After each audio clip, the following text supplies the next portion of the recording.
Hey there, Wargamers! Luka here for MiniWarGaming, and today I will be playing 2,000 points in Necrons in today's open war game. Against my 2,000 points of Crimson Fists. And in the MiniWarGaming vaults, I'll be playing 2,000 points of Catachan Guard. Versus 2,000 points of Night Lords. Check the game out by clicking on the link down below. We play and call it work. MiniWarGaming's Warhammer 40k Battle Report. Let's talk about Necrons. 2,000 points, going Novak today, shying away from that real nasty list. Cullen was humming and hawing about playing against it, and we decided we're going to play this open war. It's Christmas time. No need to get super competitive for this game right here. We're going to maybe in the future try Cullen out against that once he's a little bit more familiar with the Necrons. Because Cullen is, how many games of 40k have you played now? At 2,000 points, like 2. So he's played 2 games. 2? 2. Okay, so yeah, we shouldn't give him that Necron list right away. We're going to give him this instead. And don't make fun of me for the Monolith. It's iconic, it's beautiful, and it should be in every Necron list. It's cool, it's beautiful. I said that twice. It just belongs. Makes a weird humming noise whenever it appears. Exactly. Now with the Monolith, this baby used to be the centerpiece of all Necron armies. Now it's the Lord of War, costs command points to bring. It's pretty expensive, it's not really worth his points, but man, I love it, and I will always want to cherish it and bring it to as many games as I can, and this is a good opportunity to bring it. I recognize it is not good. You guys do not have to point that out. But I guess if you really want to down below, by all means, go ahead and do it. I literally can't stop you. But know that I know this too. I'm trying to not bring something nasty today. I'm trying to bring something fun for the people to watch and enjoy, and for Cullen to figure out Necrons against, essentially. And it's Novak, so we're close combat today. It's a battalion leading this force. We have a Necron Overlord over here. He is going to have the Blood Scythe, actually, as his army relic. He's the Novak one. Every time he makes an attack, he actually makes 2 attacks, but it has, as far as I know, the regular War Scythe profile at Strength +2, AP -4, 2 damage. He is going to have a Resurrection Orb, of course. That is obviously not going to be the Orb of Eternity. You bring it too much, right? I don't want to exhaust it, you know. That's for the Dynasty. That's a really good relic, and some people call it the watermelon because of the shading on it kind of gives it that look, and I could see that. It's like a perfectly spherical watermelon. Beside him, leading as second in command, would be a Royal Warden with, why did I bring him? That's a heck of a question. The points. I needed a second HQ. I couldn't afford 2 Cryptex. I guess I could have brought a Lord. But I think, no, Lord's actually too many points, so that's why I brought the Royal Warden. So I got a Royal Warden here. He might help out the Immortals a little bit. Fall back and charge could be kind of good for the other units, so I got him. Here he is. Look at him in all his glory of 75 points of a really good model. Belongs on a lot of lists, and he's just hanging out. I needed a second HQ. I got a battalion. Give me a break, guys. I should note that the Overlord has to be the Warlord of today's game because of the Royal Court rule, which is fine. I love it. Bring it on. He is going to have the Honorable Combatant Warlord trait, even though it's not going to do me any good against Cullen's list. He's only got 2 HQs, but every time I can choose to be an Honorable Combatant in the fight phase, I have to choose an enemy character or character unit in engagement range, and I get +2 attacks to my profile, but I have to allocate all attacks to that character in a traditional Necron way. You know, the rest of the units kind of step away for the Overlord or the leader in charge to cut down enemy leaders in honorable combat, because only the Overlord is deemed, or that's the only enemy really deemed worthy for the Overlord to really focus on. I've always kind of liked that aspect of Necrons there. For the rest of the list, though, for troops, because I did want to focus on the elites and the more close combat aspect of the list I'm trying to bring, I do have minimum units of Immortals. We have 3 5-man units of Immortals with Gauss Blasters being their cheapest option. These guys are 85 points. And you can see the rest of the list. I don't even have Plasma Sights. I could not afford them. We have 1 unit of Scorpec Destroyers. We have Ophidian Destroyers that are just painted up, so I had to give them a try. I'll be honest, I don't like them on paper, and I can't imagine they're going to impress me too much in game either. But they're new, they're painted, and I got to give them a shot. Now the problem is I'll probably have to give them 2 shots because you know how it is with freshly painted armies. It's just not going to really work out the way we want it to. So don't expect them to perform too well in today's game. But I am going to give, I have to, what's the term? I have to get them into the, I can't think of the term, whatever. Yeah, essentially you got to get rid of the curse. Right, I got to get rid of the curse. I got to bloody them. I got to get them on the field. And they're going to have to perform very poorly, and then the next game they'll do better. We have 15 flayed ones. I have not brought flayed ones yet with this new codex. I could not afford 20. They are far too expensive. They're like 260. They're a Necron warrior without the gun, but they're the elite choice instead of a true choice, so they're worse in every way. But we are going to be playing them anyways. They can do some work with Novak, which is nice with the extra AP there. And the bulk of my points are invested in 2 10-man units of Lich Guard. One is going to be all War Scythe. One is all going to be Hyperphase Blade and Dispersion Shield, so sword and board on them. We are going to spend the appropriate amount of command points, I believe it's 2, to put these guys into strategic reserve. And we have a Necron Monolith. The old one, though. The new one's still being painted up. Not quite ready to go. So we're playing with the Gauss Flux Arcs on that, as well as the Particle Whip, which I guess they all come with. And it's got this new fancy close combat profile, which I'll be trying to shove right in Cullen's face. As long as it doesn't die, he's going to be walking right up the middle of the battlefield, causing a havoc. And that is the plan with today's list. Get stuck in. Don't know what the scenario is yet, because we're going to be doing the modified open war, and I'll explain that in detail shortly. And let's go take a look at the Crimson Fist, though. I've babbled long enough. And here we have the 2,000 points of the Crimson Fists. So I should point out that part of this army is due to Luka. As I was, when I was originally wanting to paint Space Marines, I wasn't sure which one I wanted to paint. It was really up between these guys and Salamanders. So you can thank Luka that you guys are seeing some Crimson Fists in action now. It's literally, I think all it was no one played, like, Crimson Fist is probably the coolest chapter of Space Marines. A lot of people might agree with me. They're the original cover art. The Rogue Trader, right. 2nd edition, they were right there. And mulching up orcs. I know, and then that being like the iconic image of them, it was either that or the reason I wanted to play Salamanders was because they're green and my favorite color is green. So really, like, it wasn't like anything super selling on either fact. So I am very happy I decided to go with these guys. But let's just get right into it with our boy, Pedro Cantor, who is our warlord, of course. Customized model here too, to make it more Primaris scale. Yeah, I had some questions. So that is the lieutenant that comes in the Dark Imperium, the guy with the sword and the pistol, and then just chopped off his arms, put the Cantor stuff on him. That's Cantor's head. It's Cantor's belt buckle from his original model. And then the knee little pieces on there are actually upgrades from Pop Goes the Monkey. They're like really wonderful little tiny pieces that I think add so much to just making it look like a different model. There's a emblem on the shoulder pad too. It's just like the elite symbol. It's also from Pop Goes the Monkey.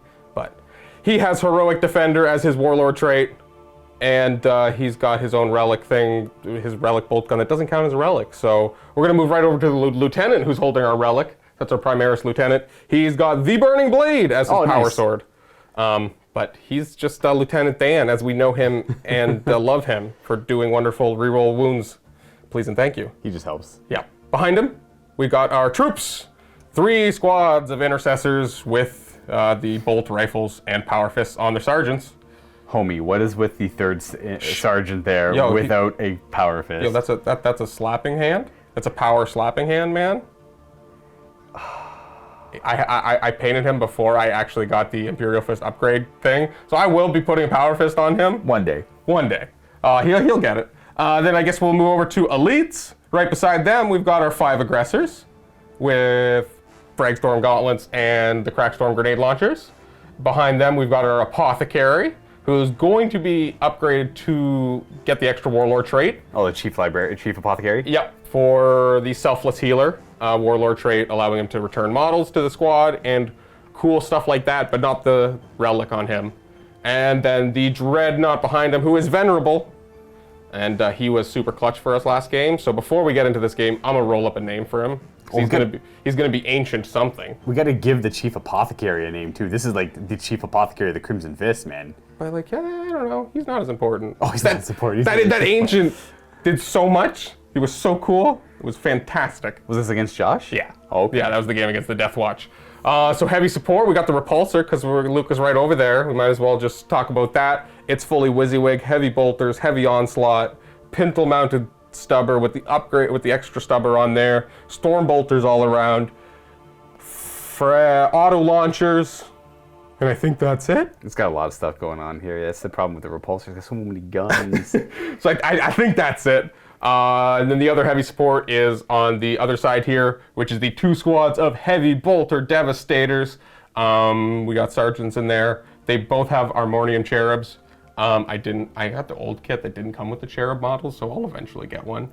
And then had some extra points, so that guy's just got an extra Marine in there for wounds. It's a Primaris Marine. Shh. I don't have another tactical painted up yet. Slowly. Outriders, 3 of them. They're stock. Okay. And then beside them are Inceptors, who have been doing us, like, these guys have been a big all-star. I'm very impressed with how well they do, being our 2 other fast attack choices. This is very close to a brigade. Yeah, it's, I am very happy at how well-rounded this is. And that'll be the 2,000 point list. It is the same as I played earlier. And hopefully when I get some new stuff, you'll see some new models in here. But until then, this is the list. Well, your best bet is to play with, and get to know the models you have and how they best perform in the certain situations they need them to. Those Devastators are going to be a pain in my rear for the Lich Guard. Hopefully. It's the naming process now. Yeah, I'm going to use the D66 chart that's in the back of the Imperial Fist chart, because there's a name generator. Absolutely there is. So here's our rolls. So his first name is... Which one's the 10s? Oh, it's 34. Okay, there we go. That's what I figured. This one. Lorden. Lornin? Lauren? Lordan. Lordan. Lordan. Lordan. 24. Lorden. No! Is this Ancient Lordan. So the difference is his last name has an extra N on it. Like, I'm not joking, guys. Let's That's put the book down over here. like serious. So we got 34. Lordan. Lordan. He's got Lordan. That is okay. That's Ancient Lordan. It's both his first and last name. Ancient Lordan. Maybe it's like Lorden Lordan. Lordan. That's good. I like that. Wow. Okay.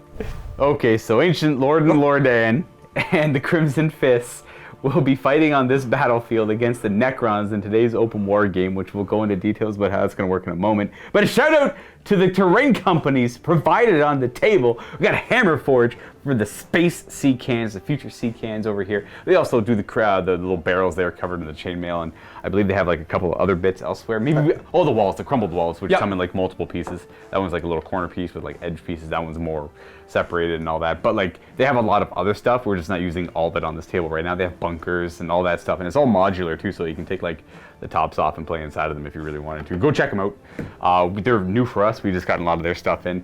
We have Gamemap.eu for the ruins here, which we'll be using as giant line of sight blocking terrain, which is important in 40K. And we have a table war mat cut down to size for the minimum table requirements for playing today. And we have some foreground trees. Some of the newer trees we got, newer as in they're newer than the like 12-year-old trees. Yeah, the most recent trees we own here, right? 100% that.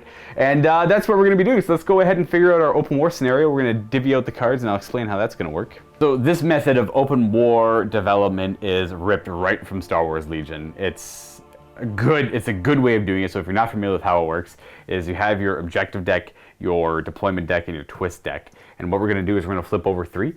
Boop, boop, boop. So we have the 3 objectives here. The objective drop, the prize, and standoff. So these are the main objectives we're going to be going for in the game. And then the deployment styles will be as such. I think this one's going to be flipped. Well, it doesn't really matter. Technically, we'll put deployment up forward. And boom. Oh, wow. Okay, so we got some weird deployments. Interesting. We have some really weird deployments here. This one's a little bit more match play-y, but the rest are definitely more narrative in nature.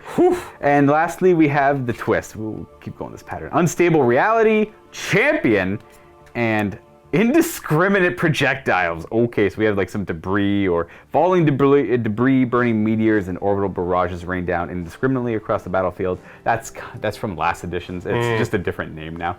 So what Cullen and I are going to do now, we're going to roll off for attacker defender, and the attacker is going to be picking one of these cards. So I guess before I ramble too much, the scenario we're playing are going to be the 3 most left cards in the end. One of us, whoever the attacker is going to burn the first card by flipping it over and making it not relevant anymore. So as an example, say I don't like standoff, I'm going to take standoff, burn it. Therefore, our scenario is going to be the prize with that deployment and this twist. Otherwise, it's going to be the standoff down this row here. We always use the leftmost roll. Each of us get 2 burns. So we're going to read over these cards. I'll give you guys a closer look at them if you want to pause the video to see what the actual objectives are, what the deployments look like, and what the possible twists are going to be. I guess we'll get some dice now, roll it off, and figure it out. Okay, so we looked over a few of these. I think we both have what our goals might be. We're going to roll for attacker, defender. Defender, for actual open war, picks a deployment zone and starts deploying first. And then the attacker, I go for deployment, but the attacker here gets to do the first burn. And you can pass on a burn, but if you decide to pass, you can't burn anymore.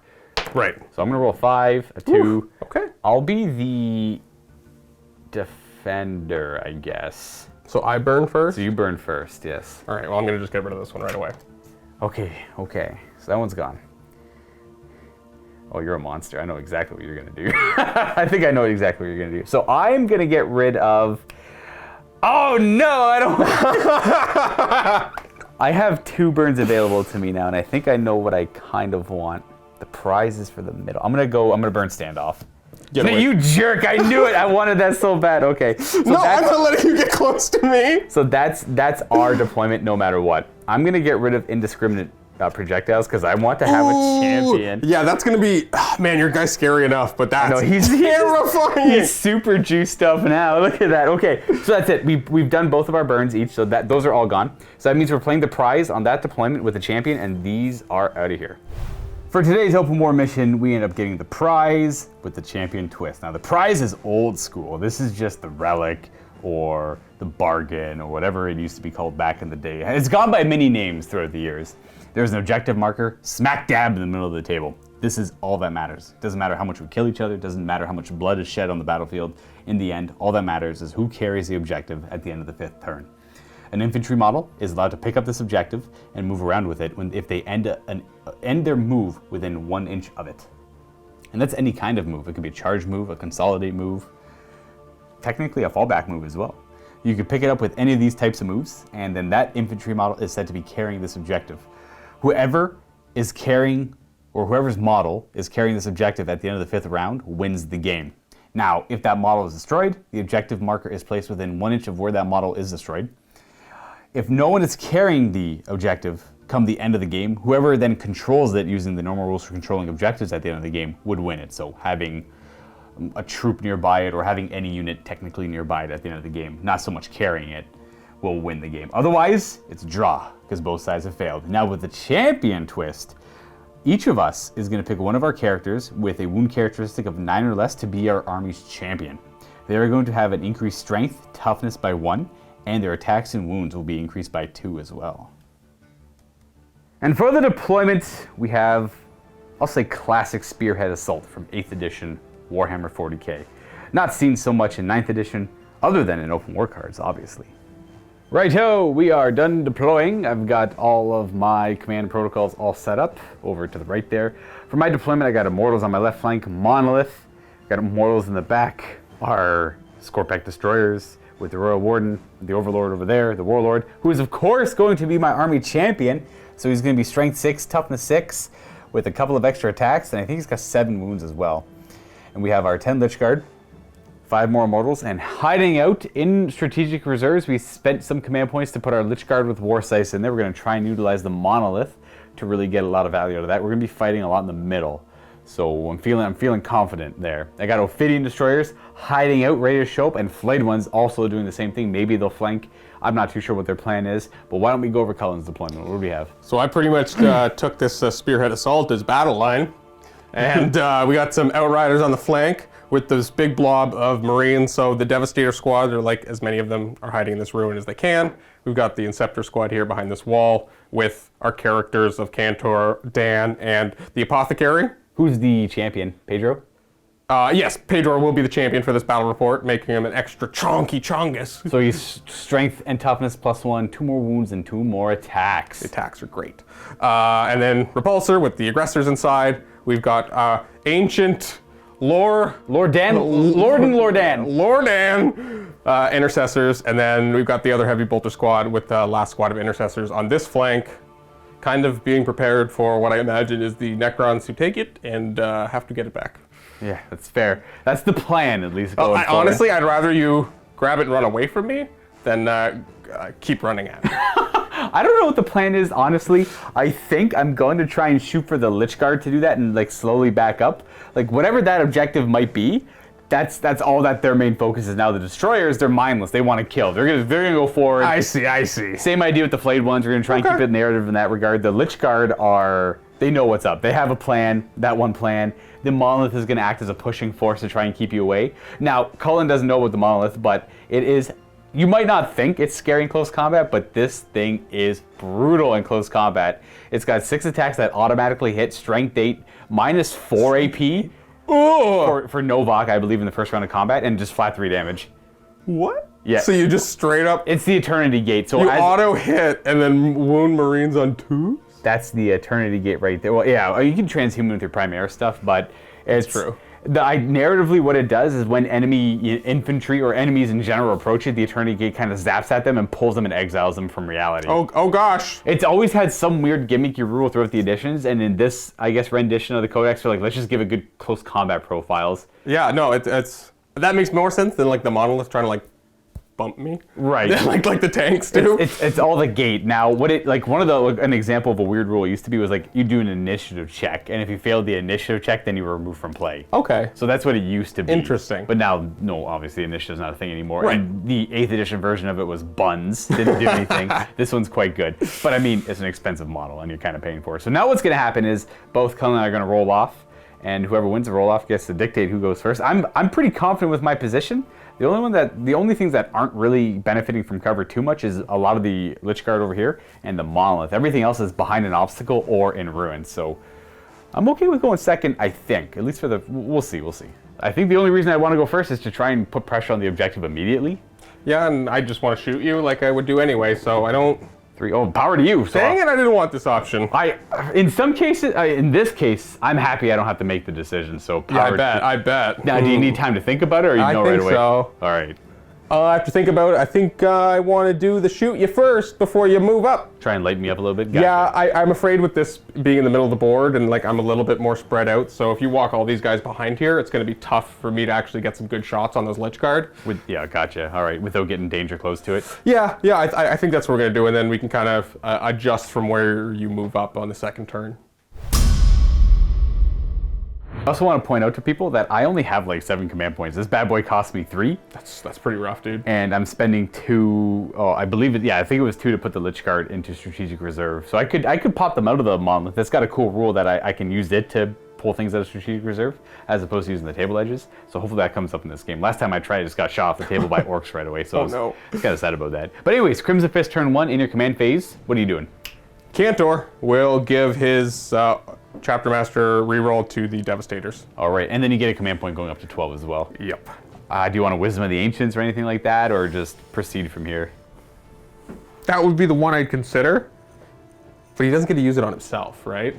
He is core, yeah. Venerable Dreadnoughts are core. Oh, he does get to use it on himself? Yeah. Oh, because normally the characters can't because they're not core. Exactly, Ooh. yeah. So he's kind of cool. Because like I'm thinking of Bjorn, who I like to use it on as Space Wolves, but he's not core. But he's already got the Captain battle rights built into him. Okay. So if I use Wisdom of the Ancients, he'll have the Lieutenant version of it. That's real good. So he's got reroll hit rolls of 1 and rerolls of 1 for Bjorn for a command point. I think we'll do it on him, and we'll give him reroll to hit?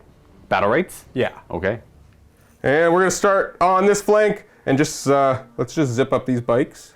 Ooh, yes. Once you're done moving these, I'll show off my command protocol from the top of the deck. It's sudden, It's Sudden Storm for anyone who's curious. I get +1 movement to anything with which is everything in my army that has command protocol. So everything within 6 inches of a character will get +1 to its move characteristic. Obviously not relevant for right now, but when my turn comes up. Okay, I got shot, so I will not turbo boost there. To make it official, I'll flip over ye old deck. Protocol of Sudden Storm. Look, I proved it. Directive number 1. And now I'm gonna have these Devastators move. I'm gonna move them off camera because they're gonna have to get into like the bottom of this building. But the goal is to be like on this bottom level and see through. Right. While still being in cover. Yeah, we're just gonna move all this stuff over here and show you where it ends up. Okay. Devastators to there. Intercessors flip the wall. We're not gonna move the characters because we need the repulsor to kind of park itself here first. So let's move this old bad boy. What does he move 10 normally? I think so. So he's gonna, because it doesn't have fly anymore, it is surprisingly awkward to move. I remember when I first heard that, I was like, that's not that big of a deal. So that's 7. Well, yeah, I should have no problem just like edging the front of it forward 3 inches. It should move 10. So boom, repulsor, and then we'll go Pedro, Dan, and Nameless. Doctor. So then flip it over to my other flank here. This squad of intercessors here will advance. Extra 5. Hey. We're gonna go up through the trees, past the sea can, up to the other trees, and these. We're treating this as like we're gonna treat the collective of barrels and waste as like an obstacle that's difficult ground. So if you touch it, you're gonna take the -2 to your move. But if you still be behind it, you'll get the obstacle cover from it. Yeah, which is exactly. I just pretty much got my 11, so I can at least get some cover from the scary monolith shooting. And we're gonna have like a little. It doesn't work perfectly, but we're gonna say if you're on the top of it, you don't get covered because it'd be exposed position. But like the second level, like that little lip there, you'll get cover for whatever makes sense. You guys will understand it once it makes sense. Like obviously you'll get cover there. And then Devastators, they're gonna shift over. Ooh, they're gonna move. And be able to see those Immortals that, unfortunately, like I'd like to shoot something a little bit more pricey, but let's not. It is what it is. Yeah, exactly. Let's just shoot what we can and get them deaths. So then we lined up our Devastators. We kind of spent a little time, but it's we're close enough that the monolith. I mean, if it moves up and it can see over me, that's one thing. But I don't know if it'll be able to. From this position and from like anywhere I could gauge where it moves. I don't think I'm gonna get good shots on them. But I can light up some intercessors if I can get. But I can. The main 4 guys can't see your immortals, and that's what's important. Through the tree. They're gonna be shooting through a tree, but they already moved for the -1, so the dense doesn't quite matter. So then these intercessors will. If we move up, all we can shoot is a stupid monolith, which probably doesn't help us. Yes. And speaking of trees, they are difficult ground, so those guys would have been -2 to their move. They're still gonna get cover on the front row of guys anyways. It doesn't actually change too much. And then we're gonna have this group of intercessors. They're just gonna run and try to get like here. You're gonna have to get some infantry to this objective. I know. So don't roll low. That's low. Well, they get to go grand total of 7 inches. So it's gonna. Wow, it's gonna be like here. Up and over. That's unreal. Hey, look at that. What a great position for them to be in, right? Right? Oh, I grabbed 2 of them at once. Hey, nice. And then Dreadnoughto to there. Wait, we actually need to move up as much as we can. To get these guys with it. Well, they advanced over there anyway, so there's... Can I get Melter range is the question. Yeah.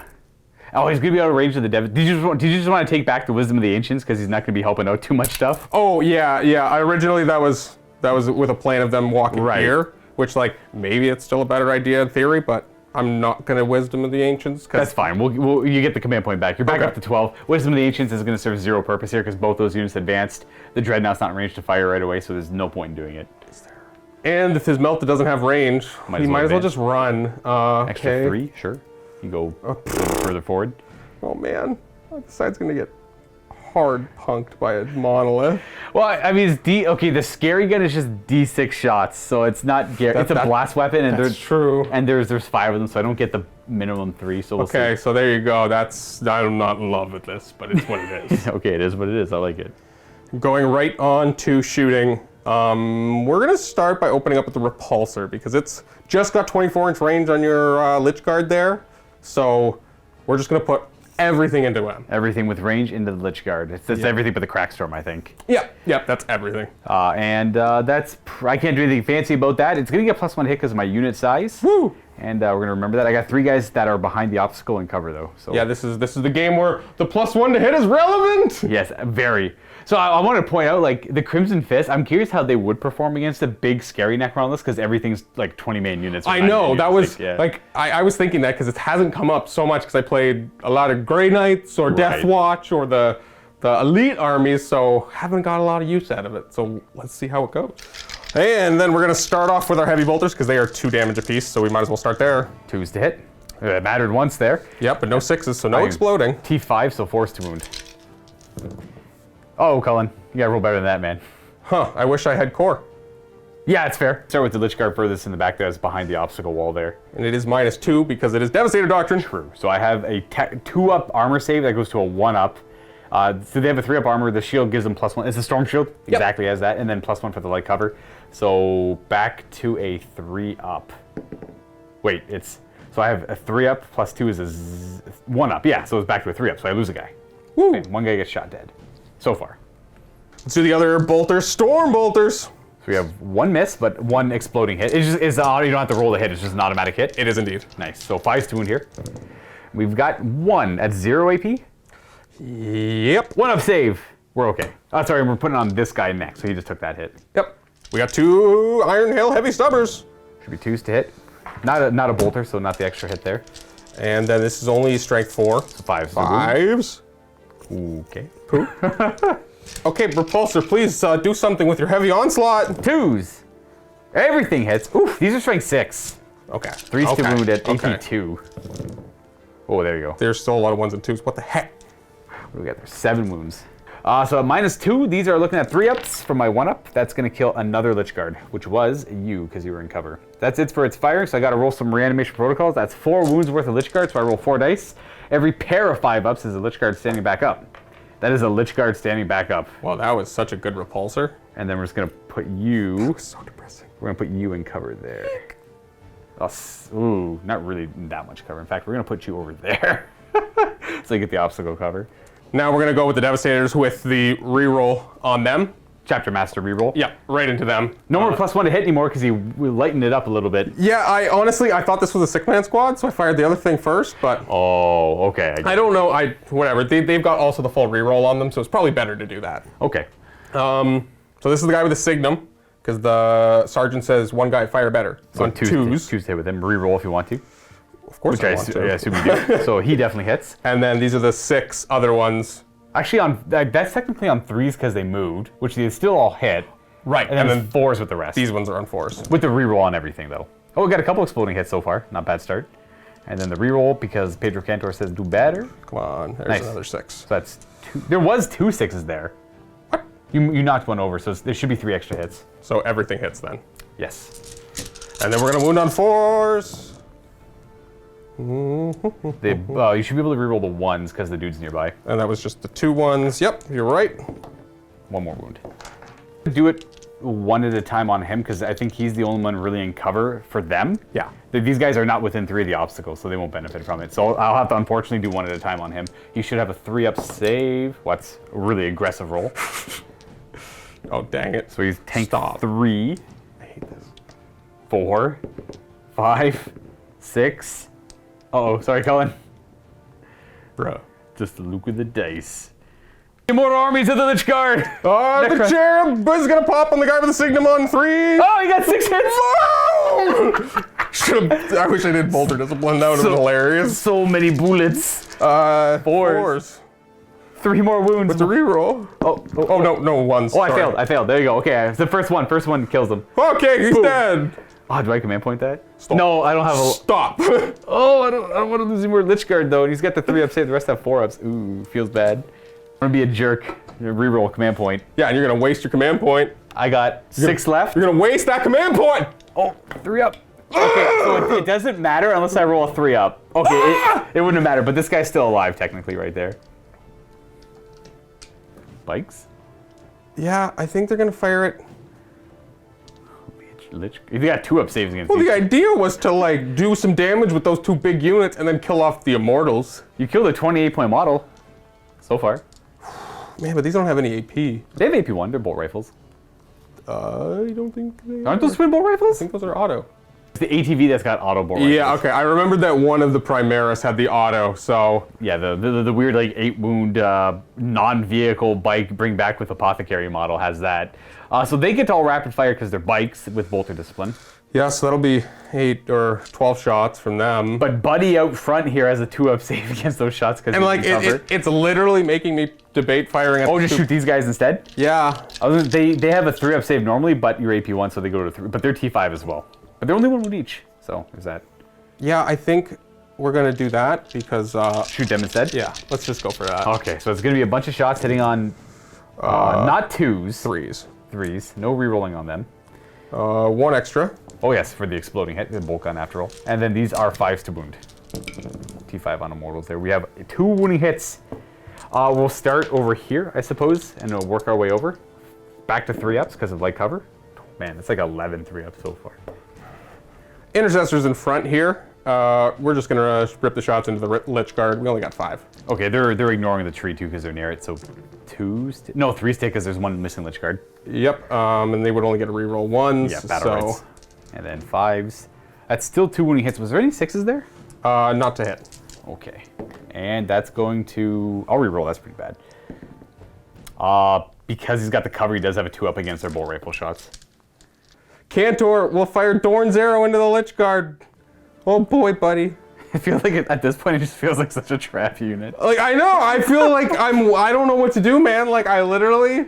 Okay, I'm so stuck at, do I fire everything or do I fire nothing anymore? Like, obviously the Immortals are so easy to kill, but they're so unimportant for the objective in this one, right? Well, especially Cantor's got 2 damage weapon. Oh, there's that too, yeah. So, like, it's... he might be able to pull this off. Because see, that'd fire it, like, I could see in a Fiddy or, like, one of the Scorpec destroyers, but, like... They're 3 wounds each. Ooh. I know, it's more annoying. He hits on 2s. He's not core, though. No 6s.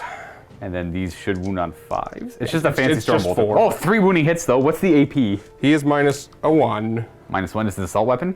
Yep. So I have to do him 1 at a time, because these are 2 damage each. So he's got 2 ups. I've already used my... Oh, he's dead. Dorn's arrow took him out. Look at that. Go, Cantor, go. I'm going to put it on this guy now who's in cover. Go, Cantor. Oh, he does take out the 1 Lich Guard, though. And that's the end of his firing. So 2 5s, and he stands back up. No, he is dead for good.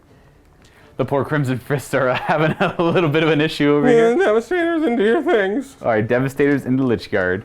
They all move, so the -1 to hit's active. Like, if they didn't move, some of them would ignore the -1 because they're near the tree, but for the most part... This is the Signum, so on 3s for him. And then these are on 4s. No 6s, eh? Come on. Sorry, see a little closer. You guys see the roll better there. And then these should be that was wounding... 3. Yeah, these guys should be wounding on 4s. That's not bad. Only a couple fails. Allocate these left to right. I do have a 2-up save down to a 4-up save because of Devastator Doctrine. He got him. He dies. Does he reanimate? Nope. And the Cherub. Just shoot it again right away. 3s. We got 1 extra, 2 hits in the end. And nothing. No wounds. A T5. Oh my gosh, that was so bad. That was pretty bad. That was not great. That was not ideal. Everything about that wasn't ideal. I'll give you that. Geez, yikes. He's still like, I think turn 2, 3s, we're going to see a lot of the damage come in, though. I think, to be fair, that's where it's going to mostly shine for these guys. For your guys against mine. Ideally, you want to do a lot more damage. I get it, but we're going to be scrapping pretty hard in the middle, I think. That's where the game's going to really shine. Hopefully in my favor, though. Bro, waste all of your good rolls right now, please. Let me tell you, I've used a lot. Do not continue like this. I don't know how long I can keep that up. Like, I just rolled an insane amount of 3+s, like, across the board. I'm down 2 Lich Guard. That is, like, albeit it doesn't seem like it's a lot, but it eventually eats away at them. Feels like nothing. Okay, well, that is the end of the turn. There's no scoring, really, because we're just trying to shoot for that. We're trying to pick that up, so we're going to go on to Necrons Turn One. So, in my command phase, I have nothing to do with the Royal Warden. My will be done is +1 to hit for something. I'm trying to debate on like what that's even gonna be good on. I could do it on them so they get +1 to hit, sure, but I think I am gonna put it on them just because I don't see these guys getting stuck in combat. I don't see you charging them when they're at big strength like this, and I'll probably regret it, but we're gonna use it on them because maybe I could take out a bike with this. That'd kind of feel good. We'll see how that works. Other than that, though, I don't really have too much. I look at all my units, and I don't see anything else I have to do in the command phase.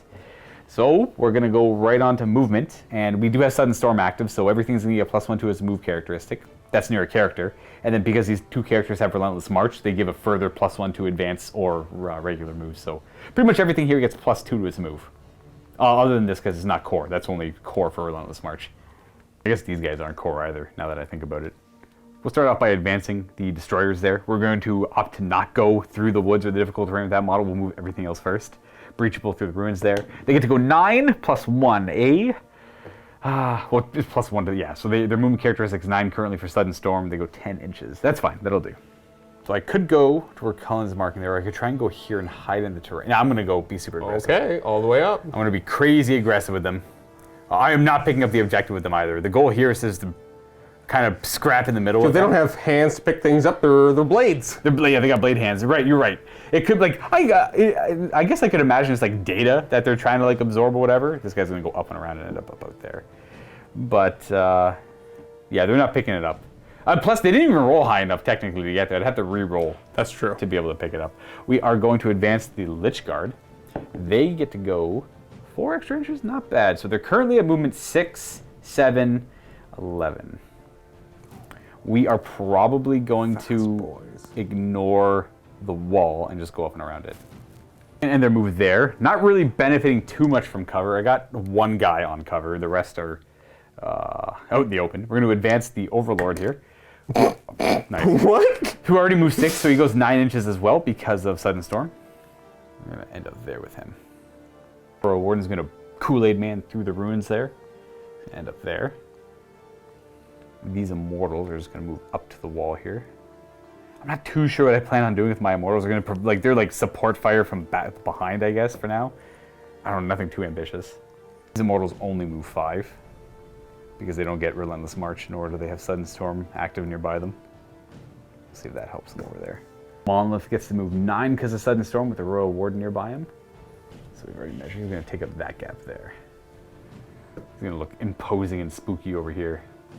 Looking where he ends, I'm just going to advance them. They weren't going to fire anyways. We're just going to tuck them into the corner here. We're going to try and hide behind the obscuring terrain here, but claim some cover otherwise from the wall.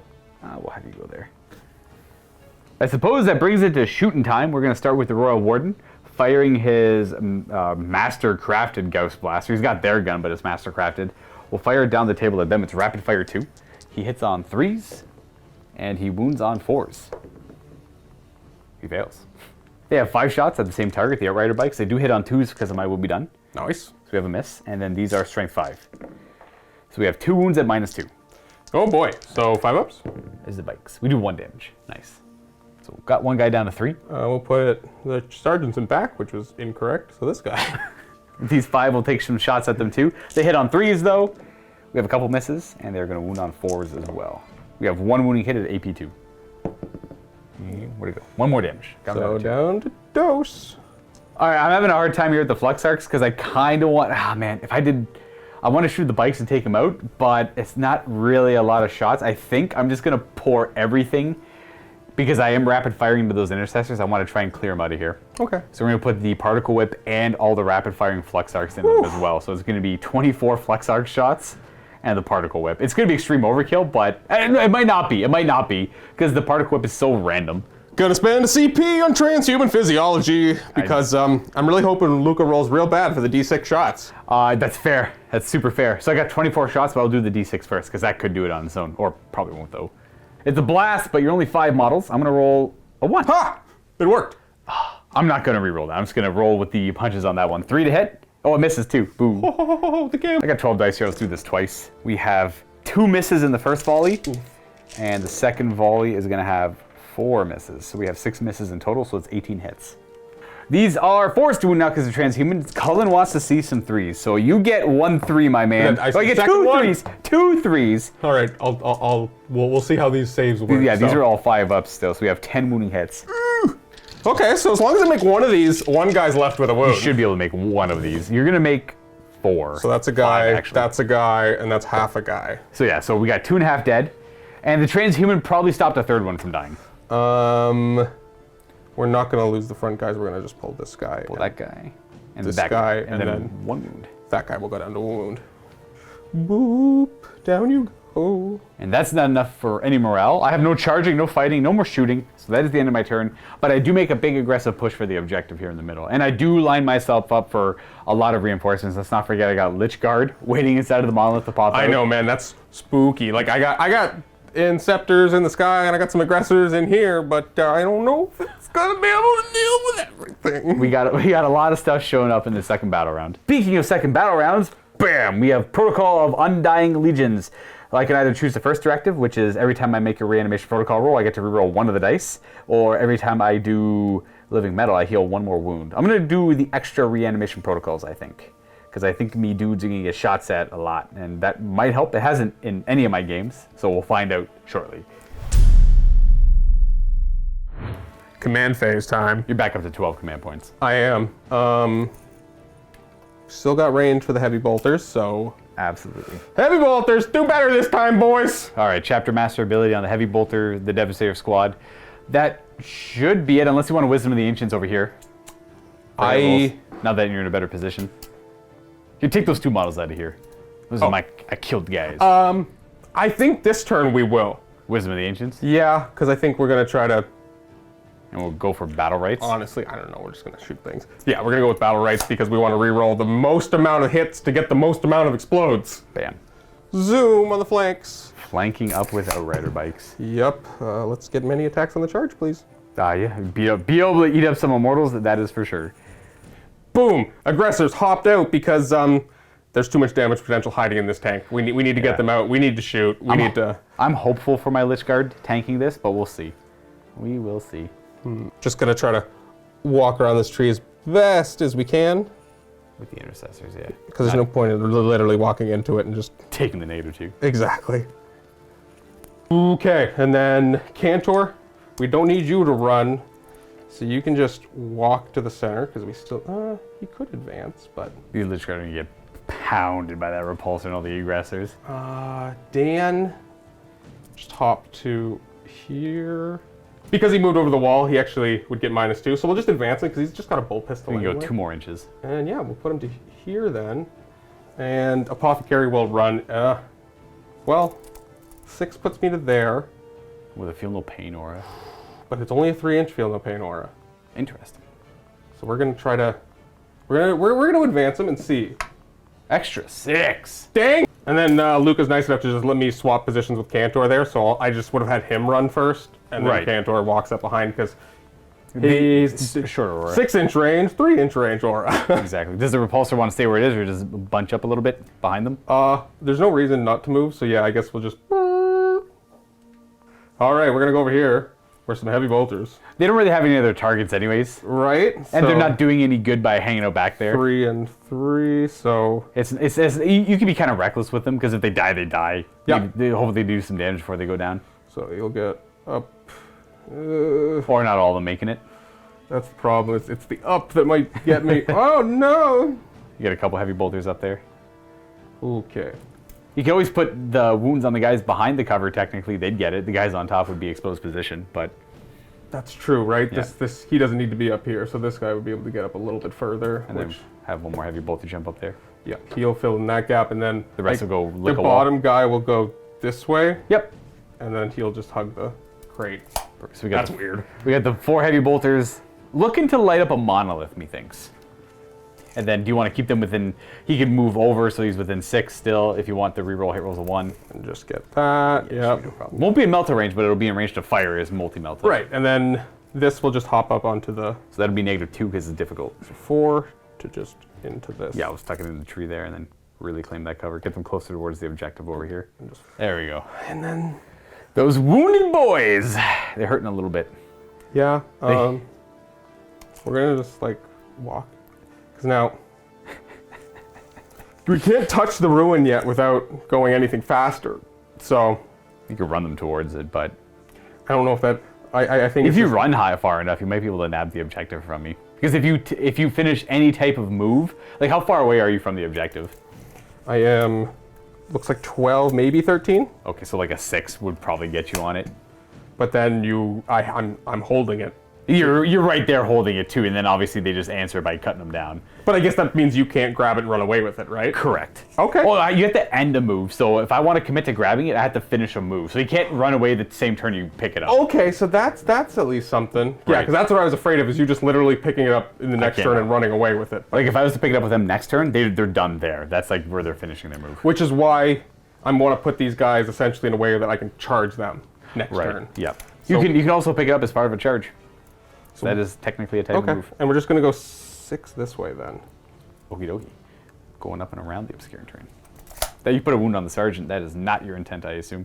So yeah, I think it was the guy in the middle. Yeah, we're actually going to pull him back even. Stay within battle rights of the wisdom of the ancient. Might as well use the CP we use. Wisdom of ancient Lordan. It's time for big plays. So these 2 bikes can see them. Okay. And he can't because of this. Okay. So he's going to fire that way. So we have 1 there, 2 over that way, all rapid firing because they're bikes. Yep. So let's just do the 4 into the Immortals. Hitting on 3s. Hey, all 4. So that's nice. And then 5s to wound. Yep. So just one. This is AP2 now because we are in the tactical doctrine. Yes. So I'm at a 2-up save and cover, so I go to a 4-up. I'm going to start taking on that guy. He is alive still. The other two and at then them. the sideways ones. And I should not get cover from these ones. So these are hitting on 3s, an extra hit, and 5s. Because of that hard body on the Immortals. But these are 5-up saves. We'll start.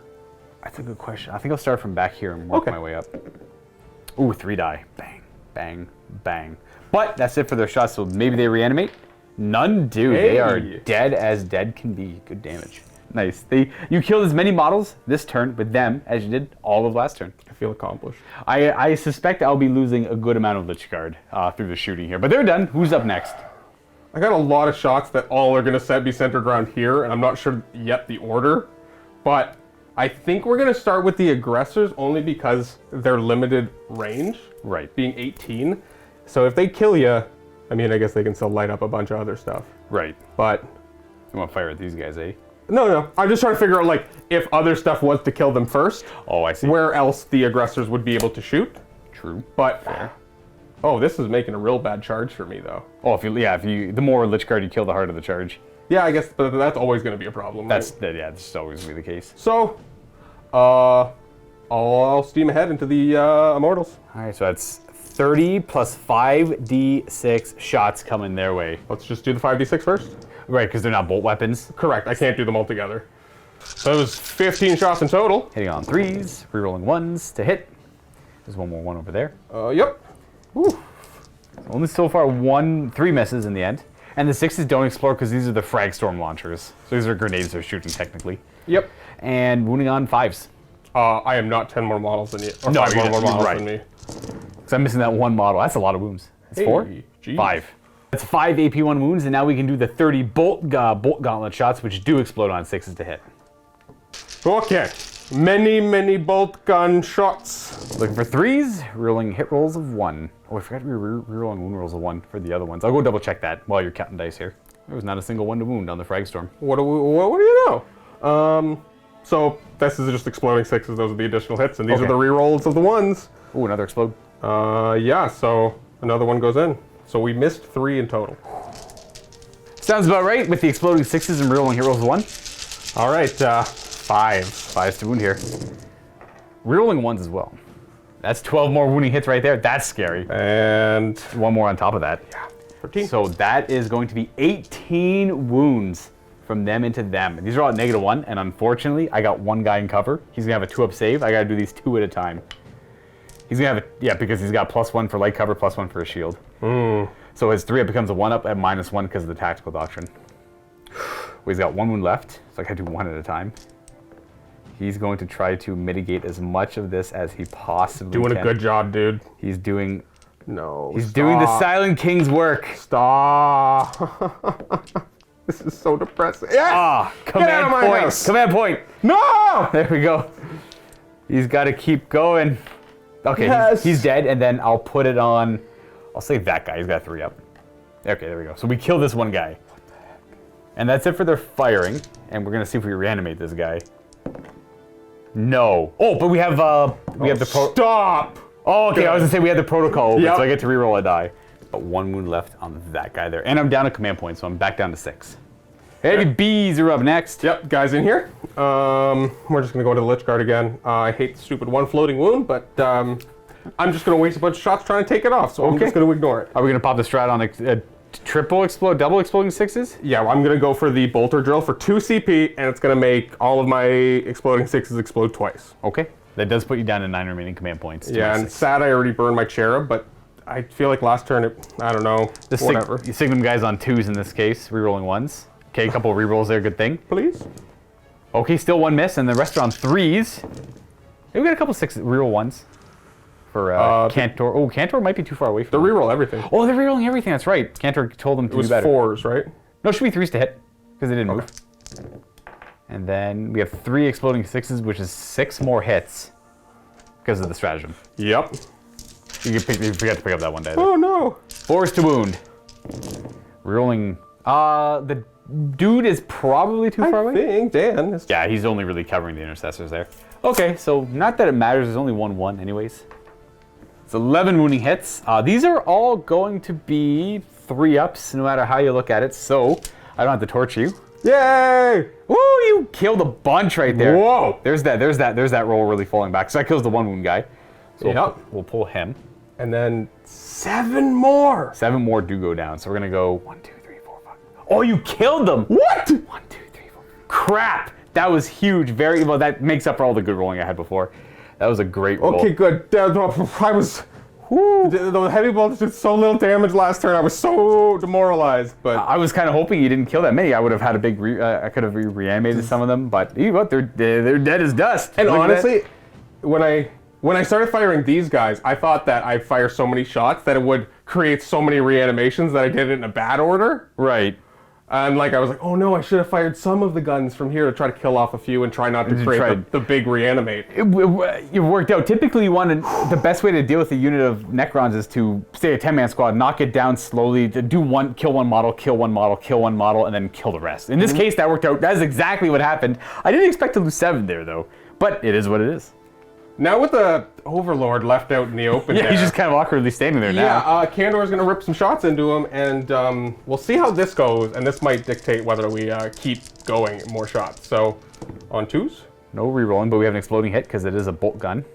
Yay, make up for your poopiness. And 5s to wound. Not Okay, he's too tough. repulsor time. So we're going to be doing a lot of split fire in here.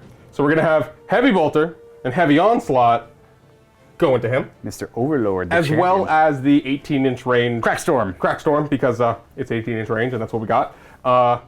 The 24-inch range Storm Bolters are going to fire into that squad there, try to maybe get another guy or 2. And then the 8 stubber shots will go into the squad in the back there. Start with the 8 stubber shots on them, and we'll work our way backwards. These should hit on 3s. A couple misses, no re-rolling though. Oh no, why are you not core? He's not core. These should be wounding on 5s, no re-rolling. There's 2.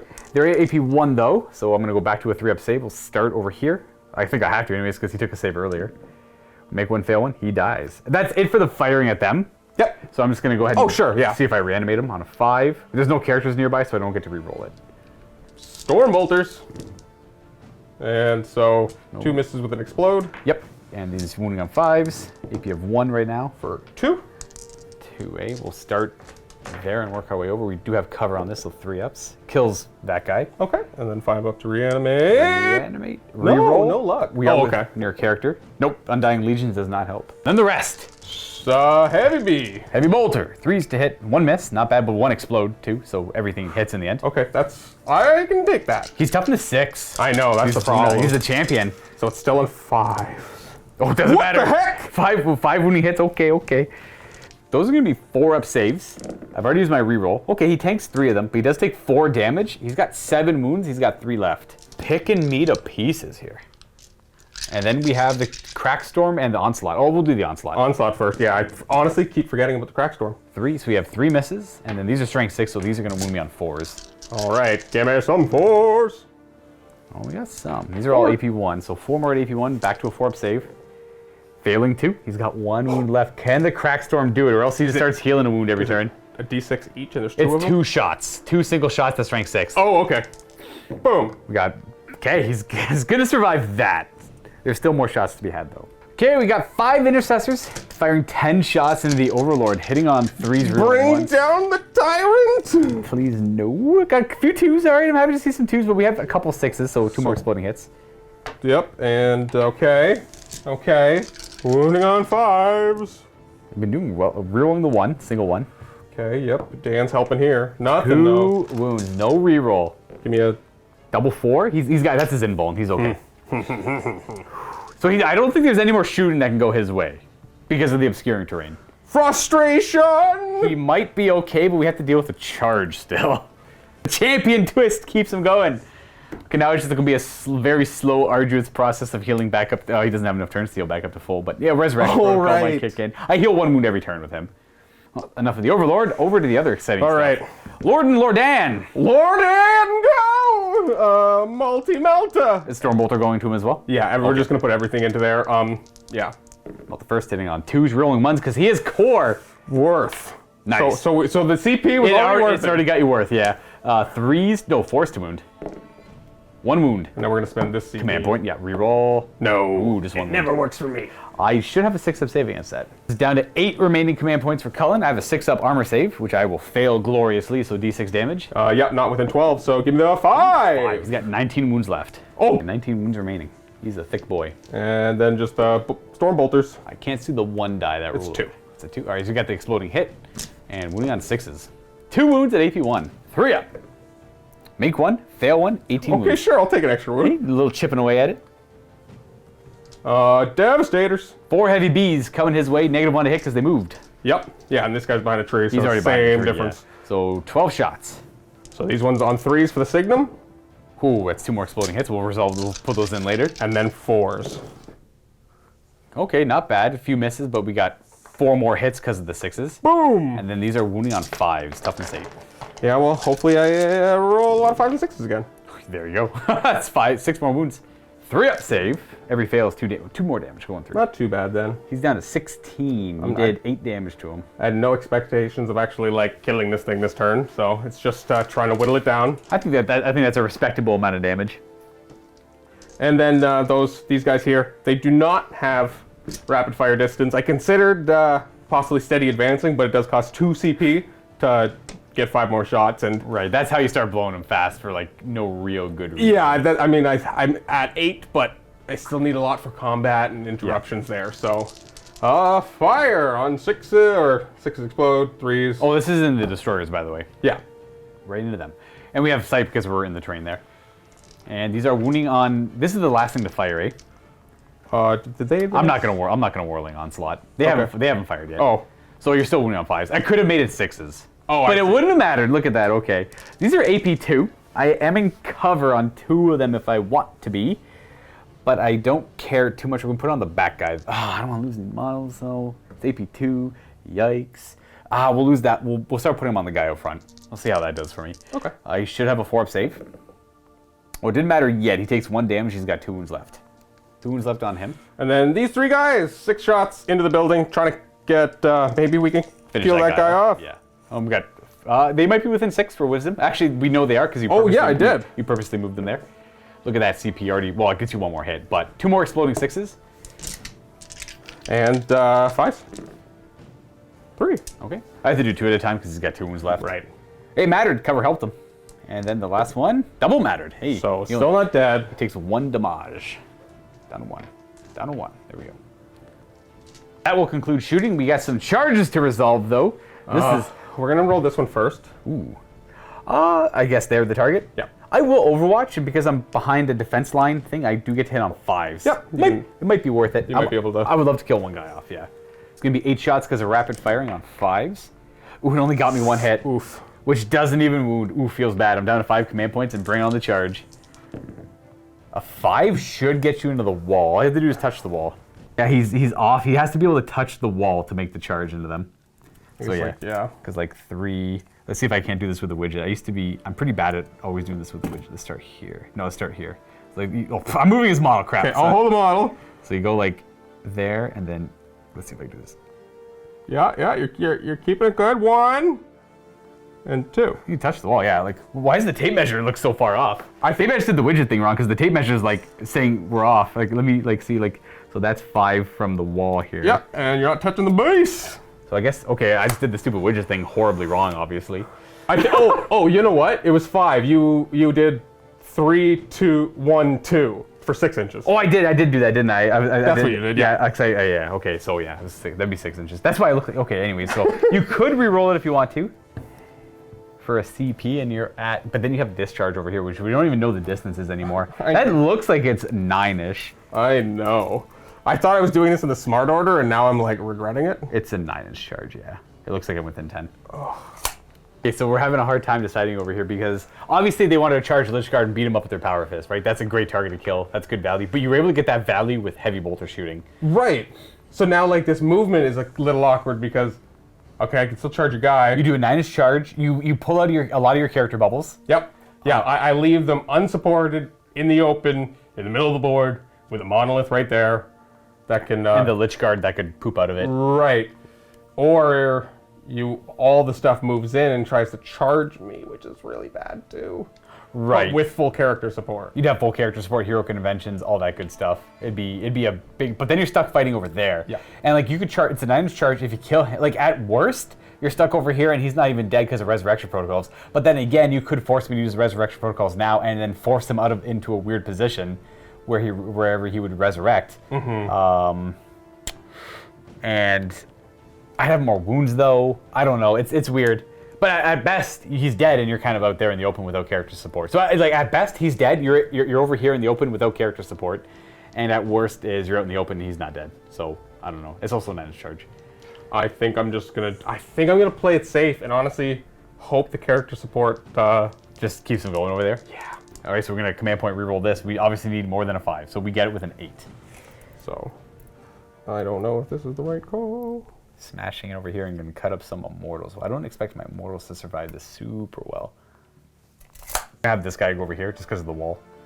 Though, even though you might be within half an inch over there, it's kind of, you might not be because the wall itself is about half an inch. Right. That's a little, you probably would be, but you put him over there if you want, or if you want him over No, there. it's fine. And then we'll. Is that the only charge? Do you want to? There's no downside. Do you want to at least see if you make it, then you can make the decision? Because if you don't make it, you don't have to worry about it, right? That's a thing. Right. I have no Overwatch, so there's no downside to charging. It should be a 9. Oh, wait, think about over there too, eh? Well, you could, you know what? Just roll it because it doesn't matter if you declare them or not. That's an 8-inch charge, I think. It might be a little bit, probably more maybe with the terrain, but. Let's see what the dice say. No. Okay, so it doesn't matter. Yeah. So it's the only fight. Might as well resolve it. Pile in. Yeah, get him there. They're all gonna go in and carve him up. I do benefit from heavy cover here, so I'll ignore the AP1 on the Astartes Chainsword, but that's about it. Lame.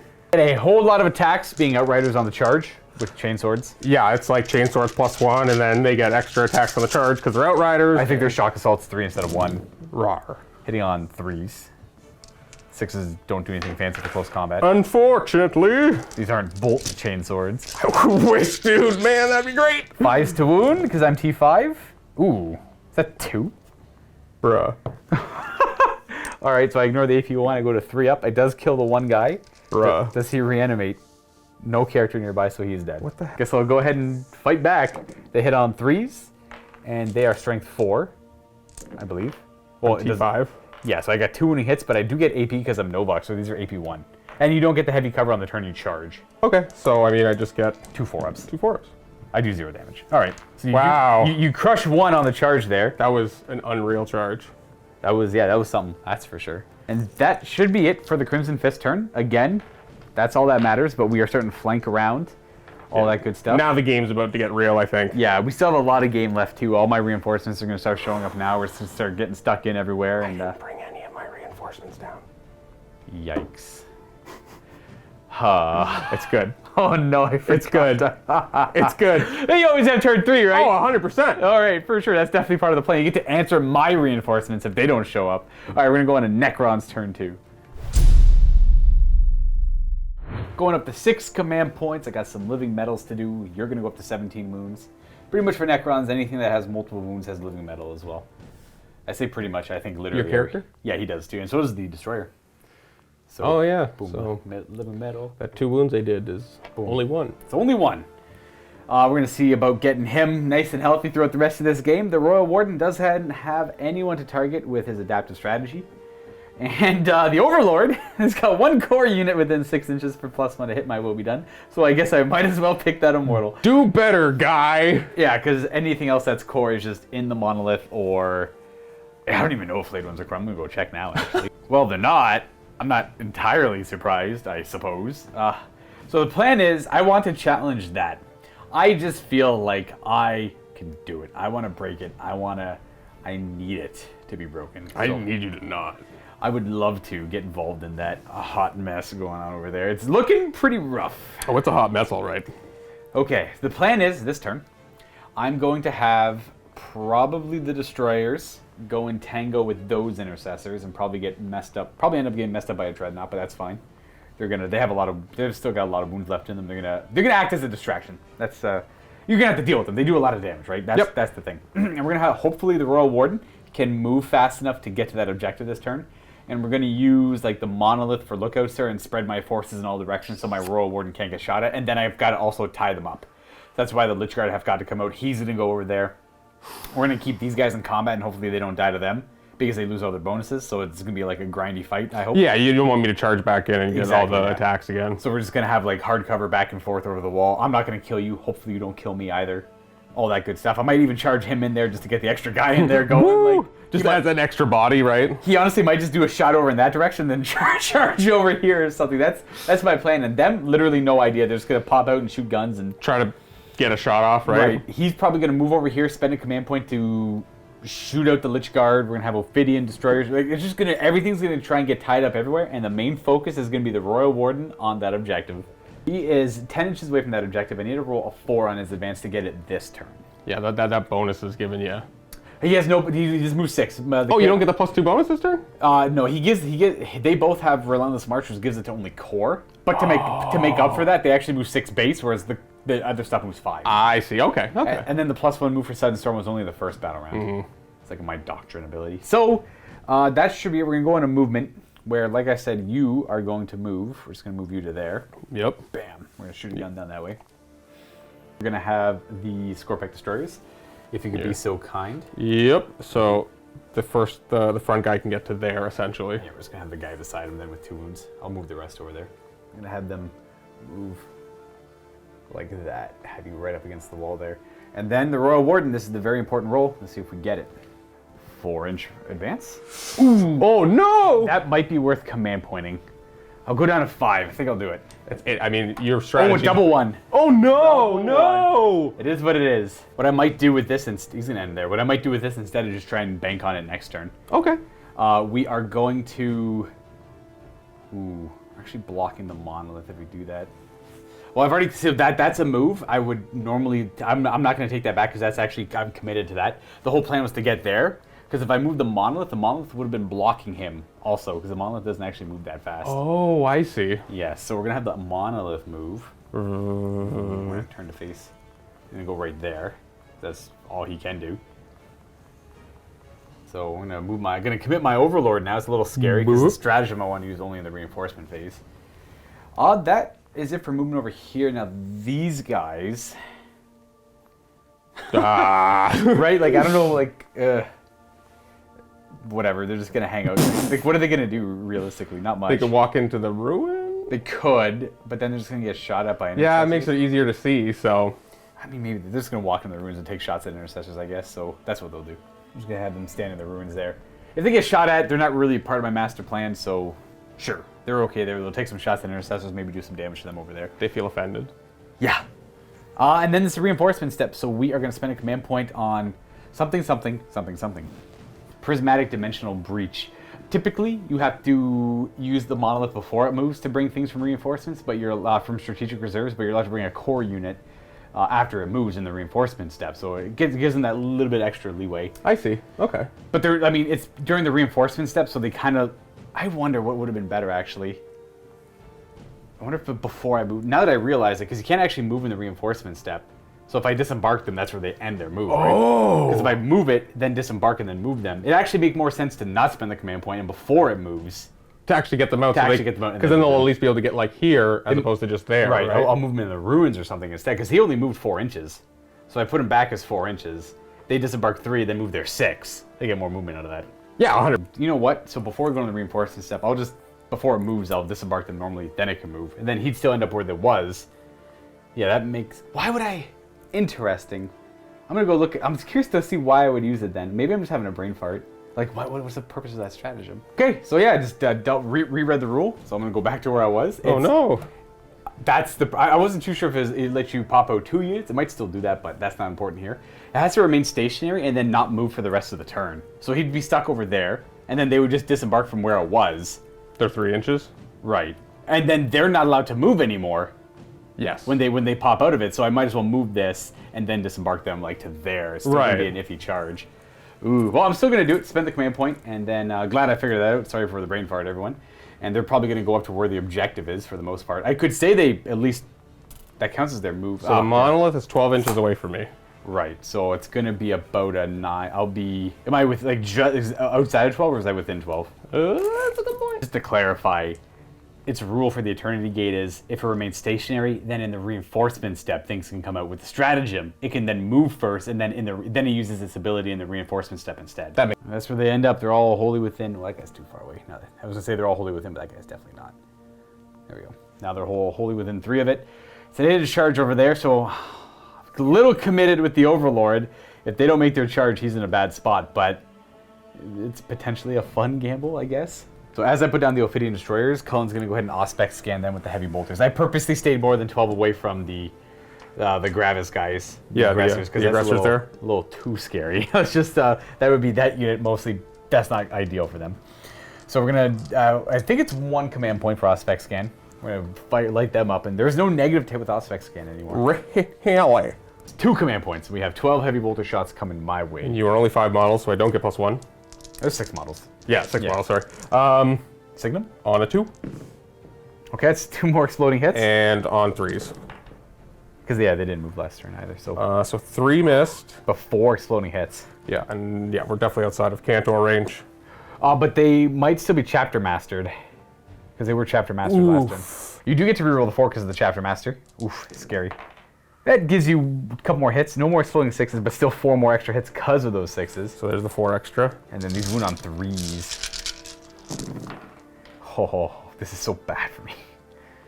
These are all -1. They only have a 4-up save on them too. I just don't like these guys on paper. So it's only on 5s you save? Yeah. Oh no. Yeah, so that's really bad. Every 2 is a dead guy. So it's 1, 2, 3, 4.5 dead just on that alone. But we get a lot of reanimation protocols. Yep, that's the one thing here. 1, 2, 3. Oh no, you might be able to actually complete the charge with your reanimation. 4. Yeah, yeah, you're right, actually, because it's not in the charge phase, so they can get closer with the reanimation. Interesting! Oh man, Necrons are weird. This guy goes down to 1 wound.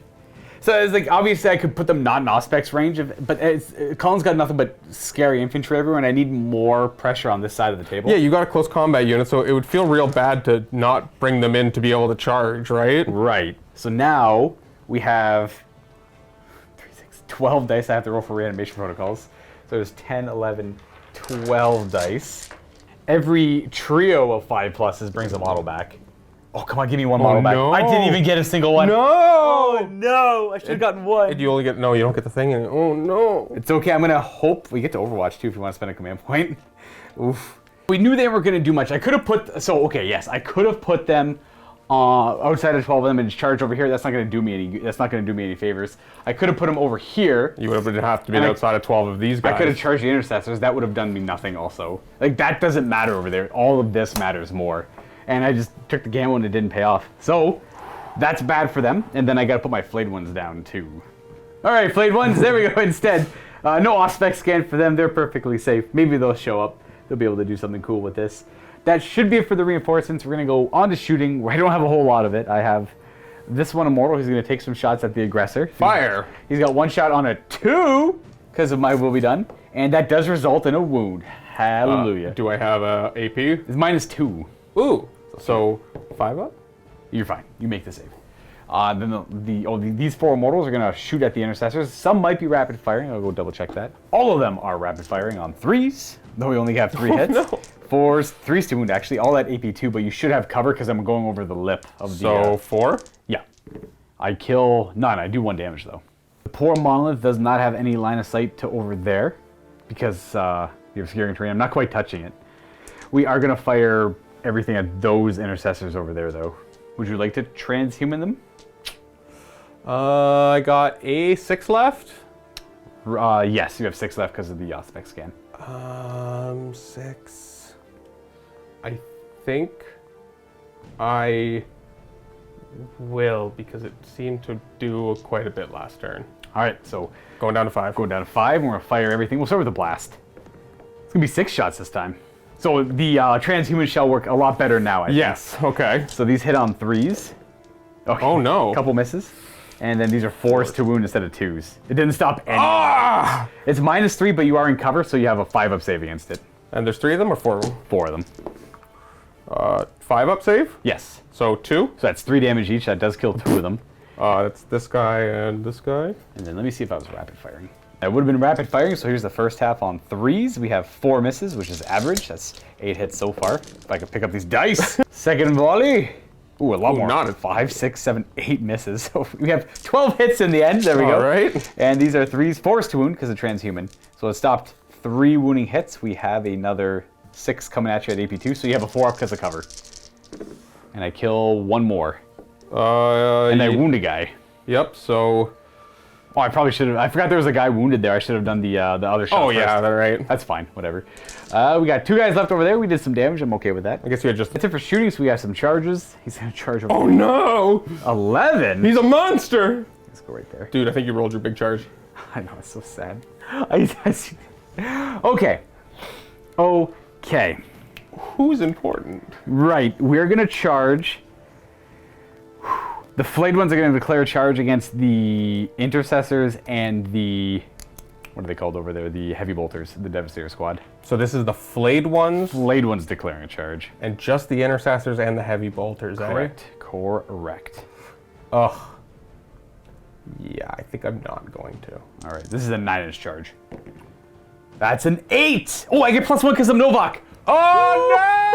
almost 8-inch charges! They rolled a 9. Oh, wow, I almost forgot about it. So there, ending like that as they charge into both those units. Obviously, the Ophidian destroyers aren't going to be accomplishing too much now. Do you want to roll it?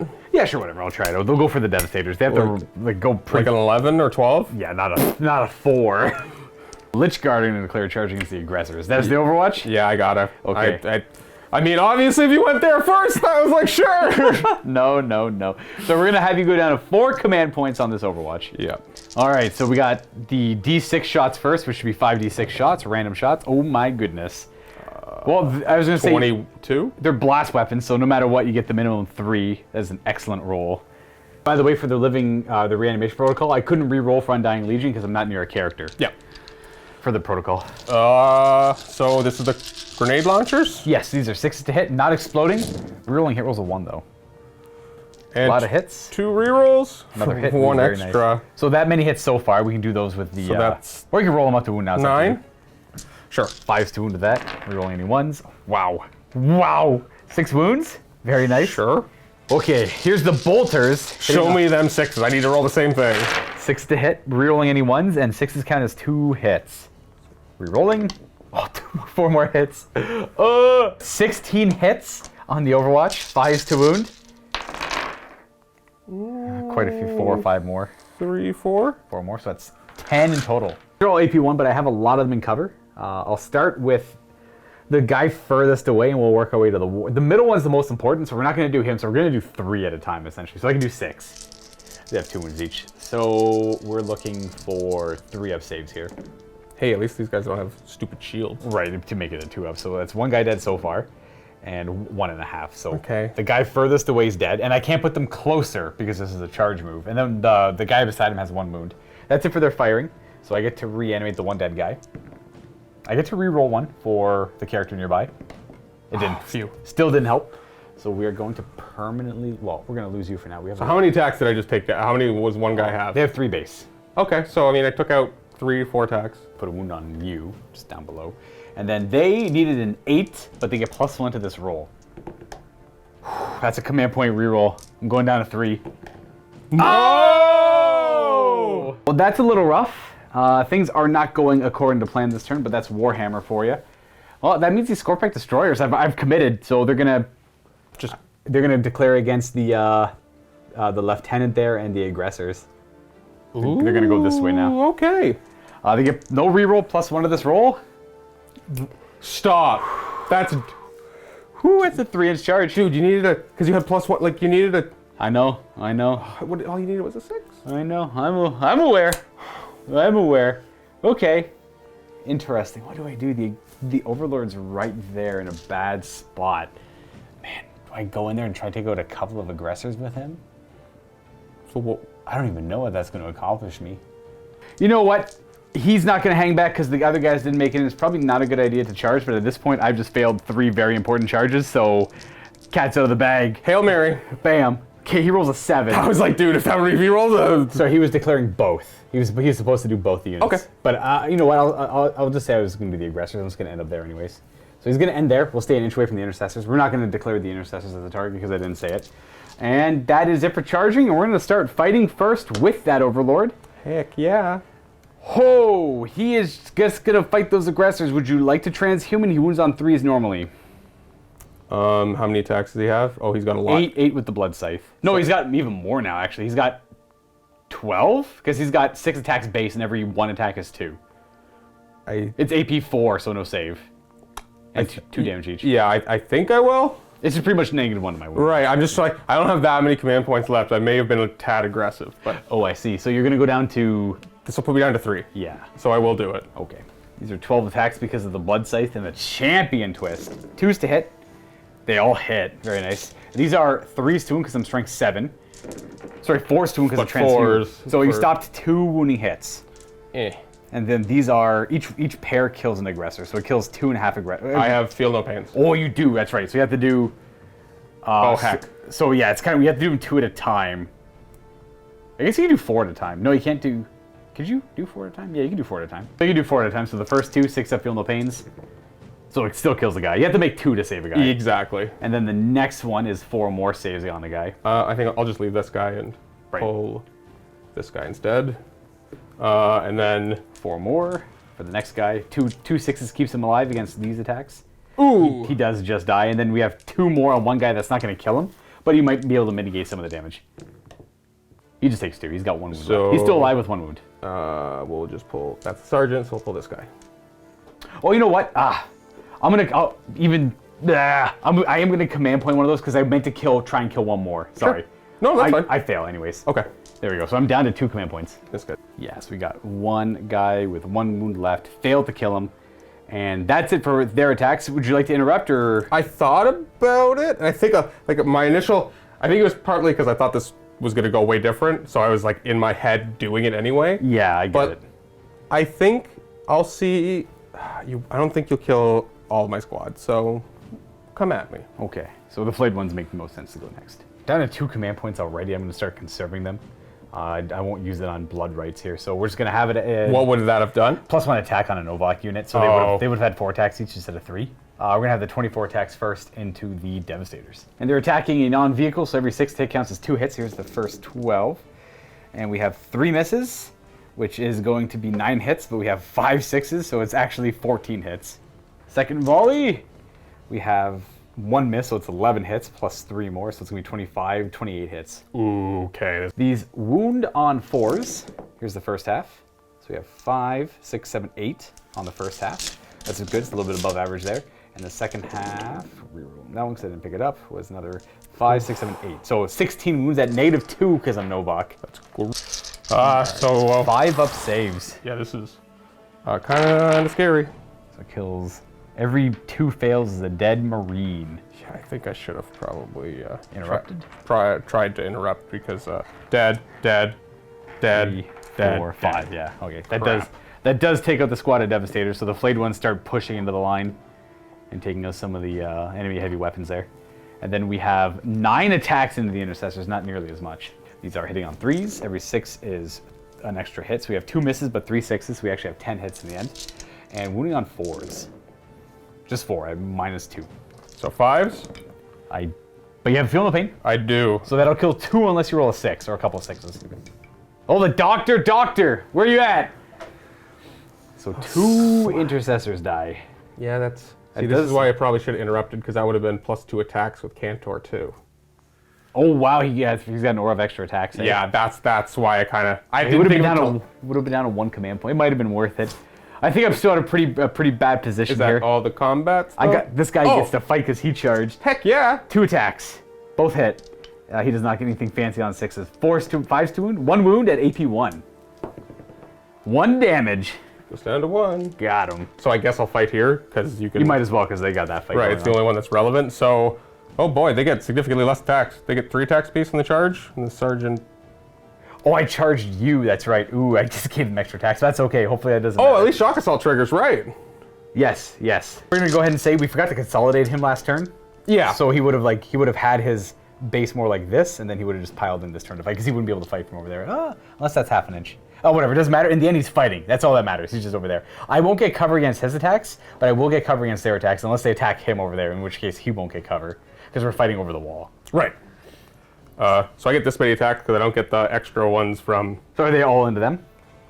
Yeah. We're going to put it all into... This guy you will have to do separate because I won't get cover against his attacks. Okay. So, oh boy, he's the sergeant. So he's got 3 base plus his extra and his extra. Right. So this many on cover. And the cover guys, these are hitting on 3s and wounding on 5s. So we have 2 wounds. I ignore the AP because so back to a 3-up. They're okay. And then these ones I don't get cover against. 3s, good roll, and 5s. 2. So 4-ups. Ooh, failed both. I will kill you and you. It was the sergeant coming in from that side. And reanimate. 1 stands back up.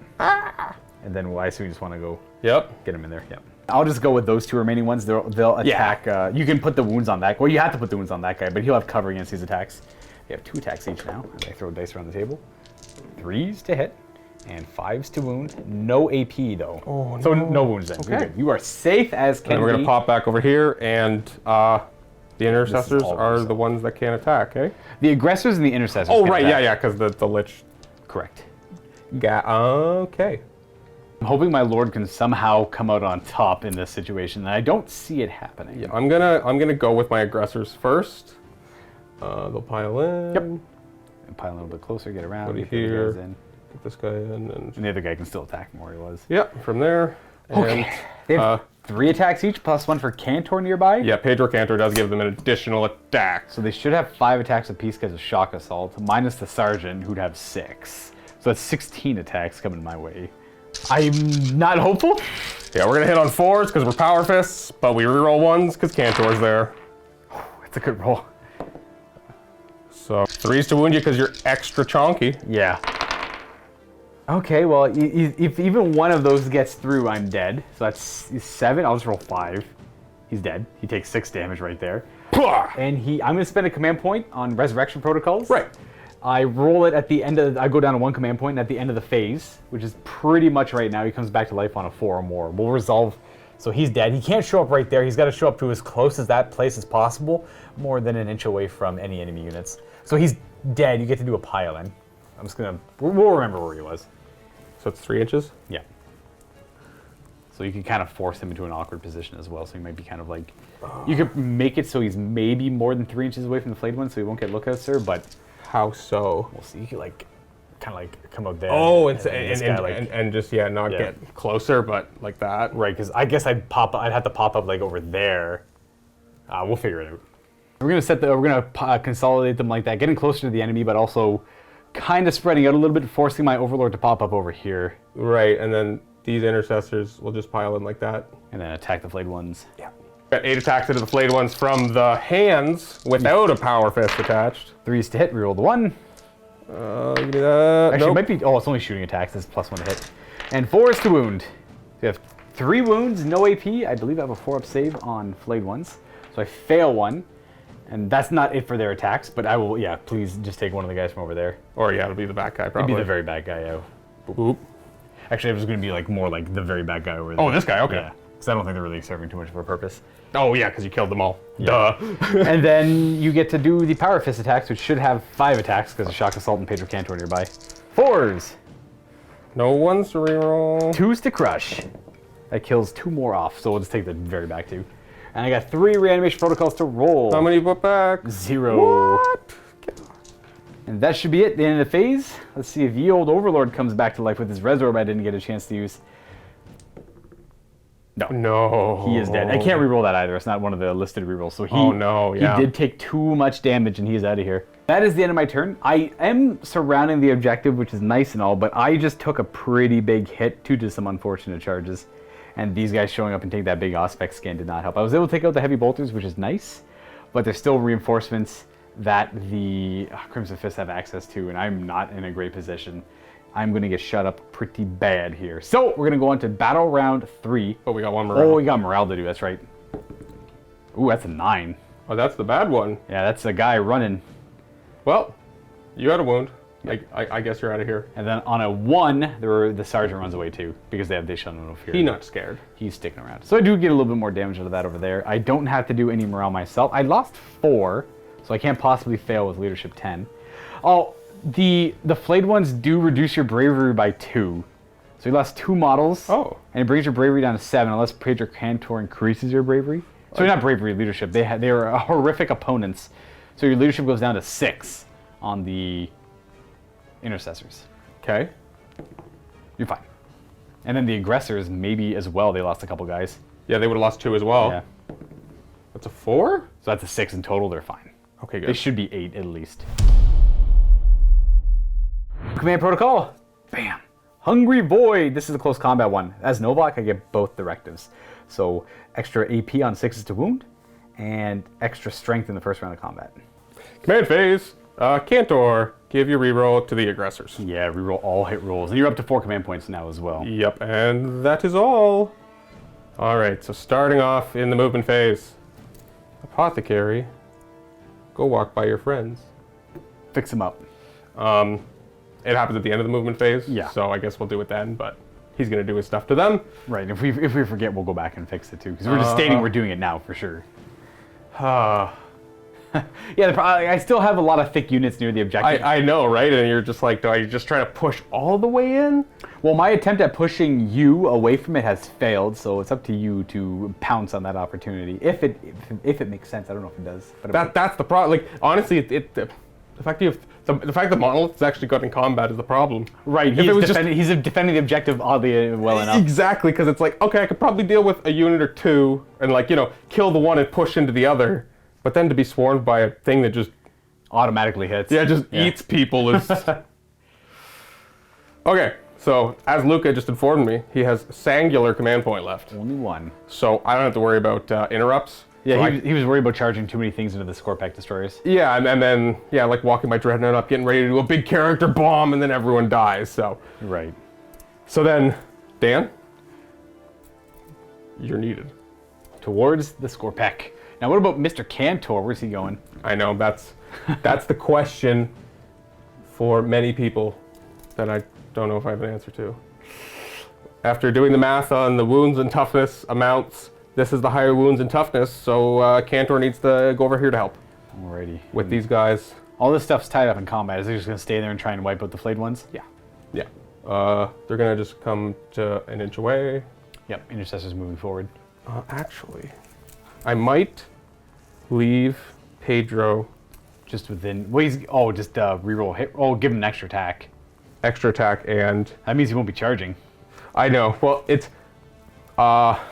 That's tough, right? No, because I'm probably going to spend 2 CP to shoot in combat with them. Well, is that a thing they can do? So I have Bolter Discipline, which allows me to shoot any bolt weapon. It Okay. changes the profile to like Assault or whatever to Pistol. Pistol X? Yeah. Gotcha.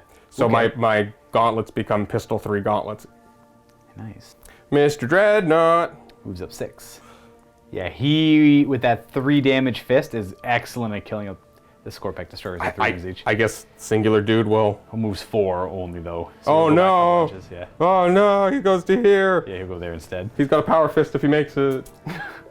And then Senor Repulsario. We'll go to here. Big move! I don't know, dude. It's just in case we're at a range with something. No, it's too scared about like getting into a giant dog pile, so I think it's actually gonna like. Just hang out back even further. Oh, Wait. it's not core, it doesn't matter where it goes, yeah. But it can still move and fire its heavy weapons because power of the machine spirit, right? It's just a vehicle. It doesn't Oh. matter. Yeah. So it can go wherever it wants. Here. Perfect! Stay away. There's literally not a better spot on the battlefield for him, probably. I don't know. I was like, I can't tell if you're being sarcastic or not. 100%. Seriously. 100%. End of movement. He's gonna heal this guy. What was it healed him the full boo? I'm not too familiar with so how so the way this works is the Chief Apothecary upgrade. Normally Apothecary has the they heal D3 wounds. Right. The Chief Apothecary means he just heals flat 3. Right. And then the Selfless Healer Warlord trait means I can use The stratagem for the free. stratagem, which is 1 CP to return a model to the squad Right. at full wounds. So Apothecaries are like mandatory in Space Marine lists. They're very powerful. and then we'll go into shooting, and I my mind wants to start with this one, but I think we'll go elsewhere and like see how the rest of the shooting goes, just in case we might need to boost up some other shots. Gotcha. But the destroyers here, it's how many wounds do I want to put, how many shots into them, or let's start with him. Okay. The melt is going into the Monolith? and the 4 will go into them. Okay, well, I guess when he targets them, I'm going to spend a command point on Whirling Onslaught. The rest of the shooting phase are -1 to wound for attacks. Oh, okay. So it's kind of like my version of Transhuman, but only works on them. Melt the shots on 2s. I asked him earlier if he wanted to spend a command point on Wisdom of the Ancients. He said, nah, now it's not the time. I don't know, that sucks. Is it worth, I don't know if it's worth the command point to reroll one. I feel like that's one of those things that... That double one looks very familiar. I know. Let me tell you, it's an unfamiliar friend. So it's like I think the right call is to not. I think so as well. Because I chose not to in the first place, and I think that this is like the panic mode, and this would be a bad call to do it. Are you afraid of the third one? Yeah, 100%. 100%, yeah. It's 4 storm bolters. All right, and these wound on 6s. So they were on 2s, but boom. Right, and the 6 explodes. That's why it's 4 hits. 6 is to wound. Hey. Because -1 to wound, and that's AP 1 still because we're in the I assume you stayed in the tactical. Oh yeah. So I believe the guy with the wound is not in cover, so he's going to have a 4 up, and he takes 1 damage. And he's just going to go ahead and have 1 wound left. He'll fire. 2 shots. Bang, bang. 3s. Both hit. And 6s. 1 wound. AP 1, or it's actually AP 2. Come on. He kills him. That's stupid. But I get a chance to reanimate Oh him. yeah, that's true. I roll 3 5-ups, though. Not even close. Okay, good. Not even 1. All right, we got them down to 5 now, and you shot a couple of things. What's next? Well, you haven't shot the intercessors there yet, so you've only shot those 2 units. Right. The big question is like where the heavy bolter's going to go, but especially because you did the -1 toughness. Yeah, it wounds them on 5s only. So it's 5s wounding them or 5s wounding this big guy here. I think the rest of the stuff's all obscured. Actually, no, you can see the Lich card too. I forgot they're in the ruins. So then Devastator's over here. We're going to send them in. We're going to shoot through the building into the Lich Guard. Okay. But there's the one guy on the ground who can't see, so he's just going to fire at that monolith. Right, and he's on the tree, so he doesn't actually suffer the negative. Right, and we're going to give the signum to one of these guys. So, sure, the one with the Lich Guard, yeah. Not the monolith, but I'll resolve that first. On 3s. 2 hits and 5s to wound it. We have nothing on the monolith. Okay. Signum into the Lich Guard first. We'll be hitting him on 2s. No rerolling. We have 2 hits so far, and then we have 6 more shots at said Lich Guard. The heavy bolters are excellent at taking them out. We got a 6 this time, so that just makes it 2 hits. Yep. So we have a couple more hits from the previous guy, and these wound on 4s. You can roll them in there too. Yeah. Okay. 3? 4. Yeah. I have 3 guys that are in cover, so I can do 3 at a time. I guess. There's a floating wound, but it doesn't matter. Actually, I guess here. So 4 guys that are in cover, so I can do them all. Okay. So I'll start with the wounded guy, and then we'll work our way over to the bulk of the unit. These are saving on, I'm trying to think now, -1, and I'm in cover, so 3 ups. Oh, that's 3 dead. Oh no! Wow. My Lich Guard are getting eaten alive. They're significantly easier to kill without shields. Oh yes, you better believe it. Are they more expensive with shields? The same cost. Oh really? These are way more offensive, though. They have way more killing power than the shields do. Okay. It's just a trade-off for defense or offense. I mean, like, the idea is they have to charge the turn they come in, or they get no value. It's not a good unit. I see. But if they can get in, then it pays for it. But it's a big gamble trying to get them in combat in the turn they show up. Okay. So that's pretty good shooting so far. What's next? I'm really torn on how to split my shots here. How much I should be putting into the Lich Guard. Oh, the destroyers. And how much I should be putting into the destroyers. Apothecary will fire his Absolver bolt pistol. Oh, well, that's a 1. He's not core, yeah. Oh no, he's not. Cantor will fire into the Lich Guard. Hit on 2s. We got 4 hits because of the exploding 6. Yup. And 5s to wound them. Come on, buddy. There's 2 damage. Wow, that was turds. Wow, that was a real bad roll. No, and he's not core, so he doesn't get Dan. The repulsor. Now I want to put... Because it's everything into them, or do I... The fear of trying to... Nope. Nope, your Necrons, I'm going to fire everything into them. Just wipe them out. Yeah. Oh, I forgot to reanimate, of course, when the heavy bolter shot at the Lich Guard. So there was 3 of them that died. Yeah, so I rolled 6 dice. I got 5 there. Maybe I'll get 1 back. We get 1 back. Okay. I'll take it. We already have a guy getting shot at by repulsor, so we might as well have another guy in cover too. Everything from the repulsor into the Lich Guard. Starting with heavy bolters. Makes sense, no one's wounded. Hitting on 3s. No re-rolling, so a couple misses is about the average. No 6s though. And 3 wounds! You gotta stop. I got 2 guys in cover. Man, that is rough. A 4-up save? Okay. So I lose these 2 guys so far for the heavy bolter. I am not, you're right, you cursed away all the rest of my good rolls. My first turn I survived everything and now I'm just buckling. But we still have a lot more shots to go. Heavy onslaught. 3s. Only 33% chance to hit on that, I guess. 2 wounds at AP 1. So we're gonna go, that guy's got 4-up save. He's okay. Storm bolters. Exploding 6s at least. Okay, so those 2 become, wait, yeah. do I only have to roll 5? Yeah, 1 more die. There, okay. There you go, so everything hits because of the exploding 6s and 5s to wound. For 2, 3. With an AP of 1, I got 3 saves on guys not in cover. So that's gonna be 2 damage, which does kill him off. So we've lost 3 Lich Guards so far. Crack Storm! Pow! Both hit, and that's like Blue's Clues, man. It's like exactly Blue's Clues. All right, so we got 1 4-up. Oh man, this feels bad. D3 damage on a Crack Storm. Does it kill a guy? It does. 3. Oof. Okay, well you're now dead. Okay, we're down 4 guys, and we have the Stubbers to resolve. 8 Stubber shots. Okay, a bunch of misses. Lots of 1s and 2s. 5's tuned with the Stubber, and these are AP 1. That's 1. Okay, we're not going to kill a guy, and we're going to hurt a guy. We are going to hurt a guy. Yikes. Wound you. And we have 4 guys worth of reanimation protocols to do, so that's going to be 8 dice. And here's 6. Here's 8. And I would love to get back a couple. We're not even going to get 1. No, why? Oh no, my poor army. Lieutenant Dan with your pistol. In the Lich Guard? Yeah, let's see if we can just kill that low.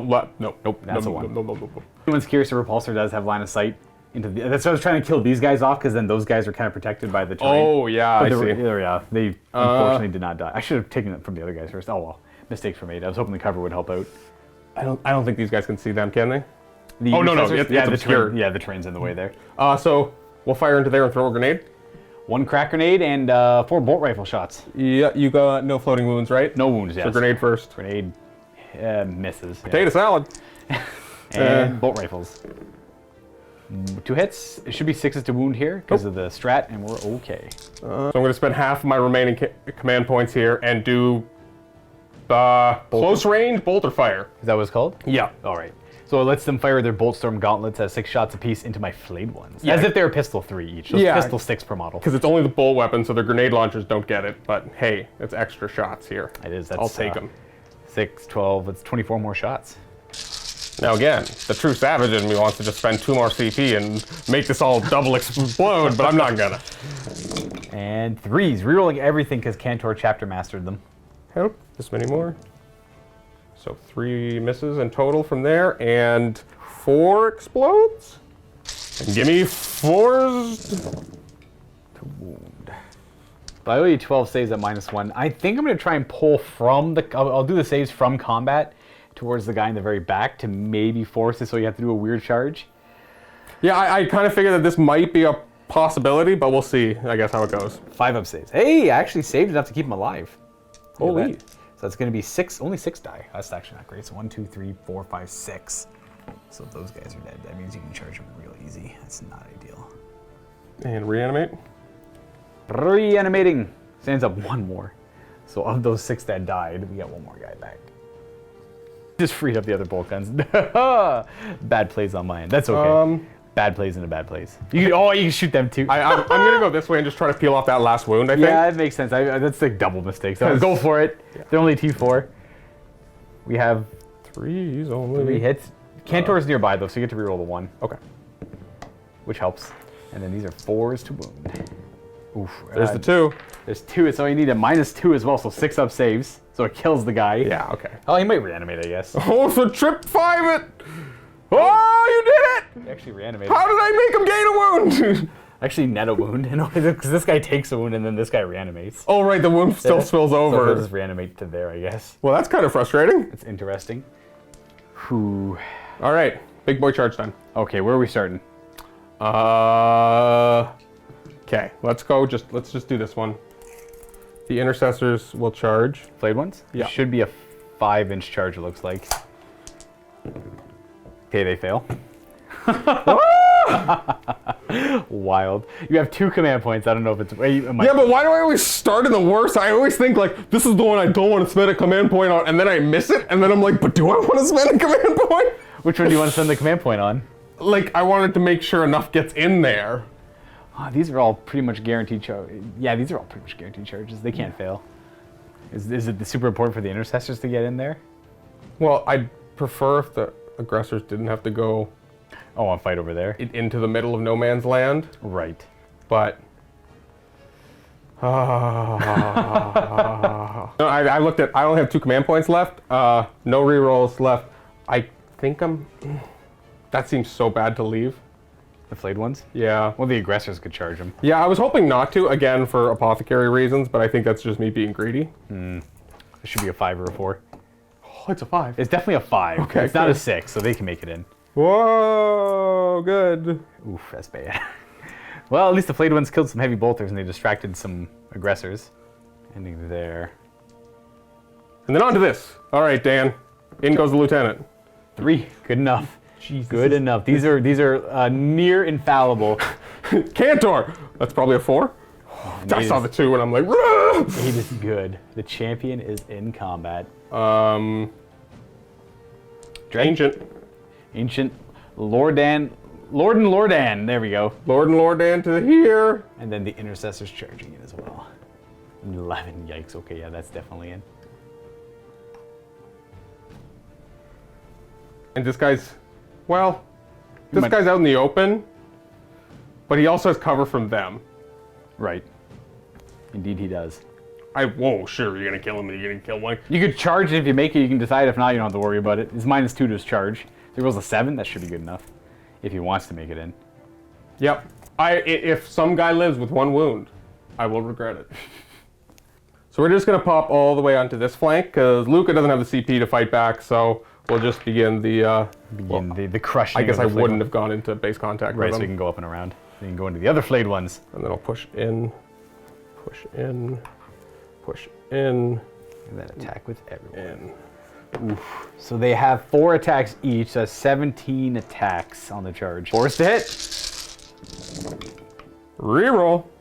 Oh, Chapter Master. Yikes. My hopes just went right down the toilet with the Chapter Master. Oi. These are just 2s to kill them off. They are out of here. No Boom, save, boom. just 4-up save on them. Goodbye, flayed ones. Boop, boop, boop. Get out of my house. Well, all that matters is the objective, but it sucks to lose options. And we consolidate them in this direction. Just again, just trying to get those guys up a little bit further. Maybe we can become relevant again. We have a whole lot of fighting over here. Yeah. Who goes first? We're gonna do the ancient because he's got this guy here. Sure. Yeah, it's smart because if he dies, then the ancient has no one to fight. Right. He's 6 got attacks. 4 attacks base, +1 for shock assault, +1 for Cantor. 2s to hit Reroll that 1. because the Cantor nearby. They all hit. He's core, and then these are strength. Times 2 on 6, so 12. 2s to wound. Yeah. And then reroll 1s for Dan. Ooh. No! AP is 3. -3. These are 5 6-up saves. 5 guys die, which I think is the unit. 1, 2. No, that means you don't get to reanimate. Yeah, you crushed them. No! I did. I lost 1 earlier for some reason. Probably just shooting. So those 2 are dead in there.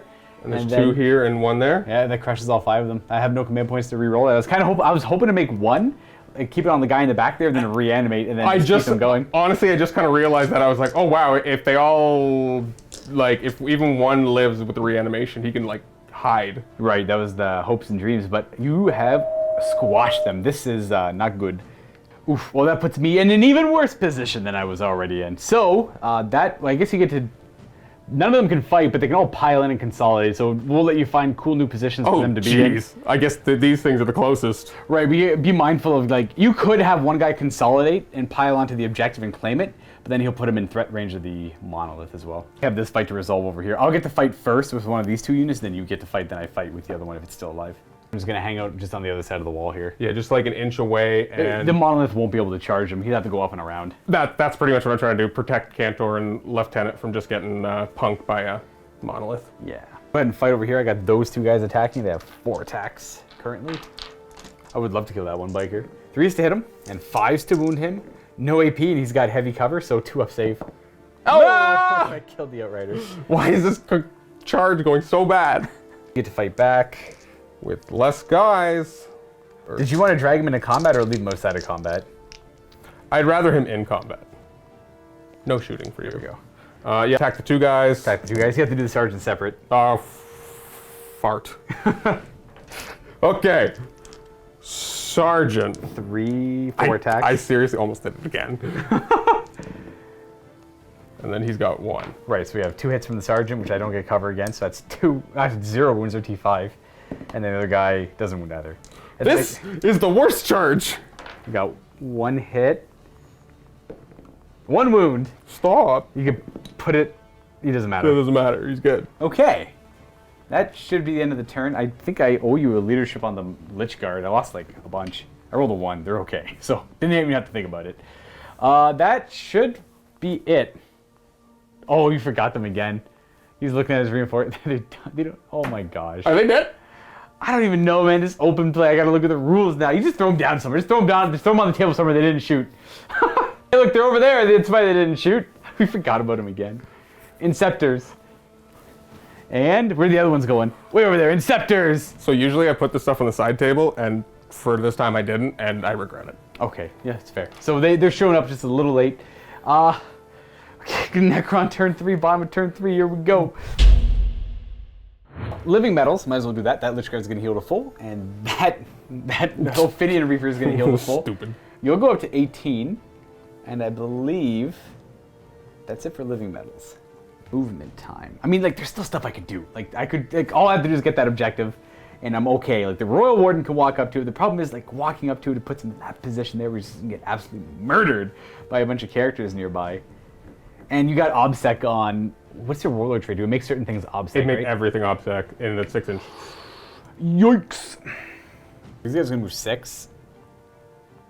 We're gonna make it so we don't block the objective.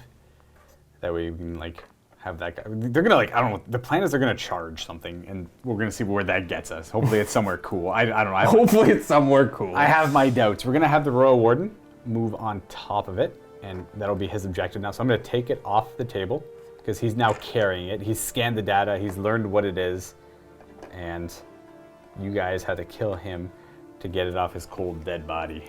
Now, had I not rolled that double 1 last turn, he would have, if I had rolled a 4 up, he could have had the objective.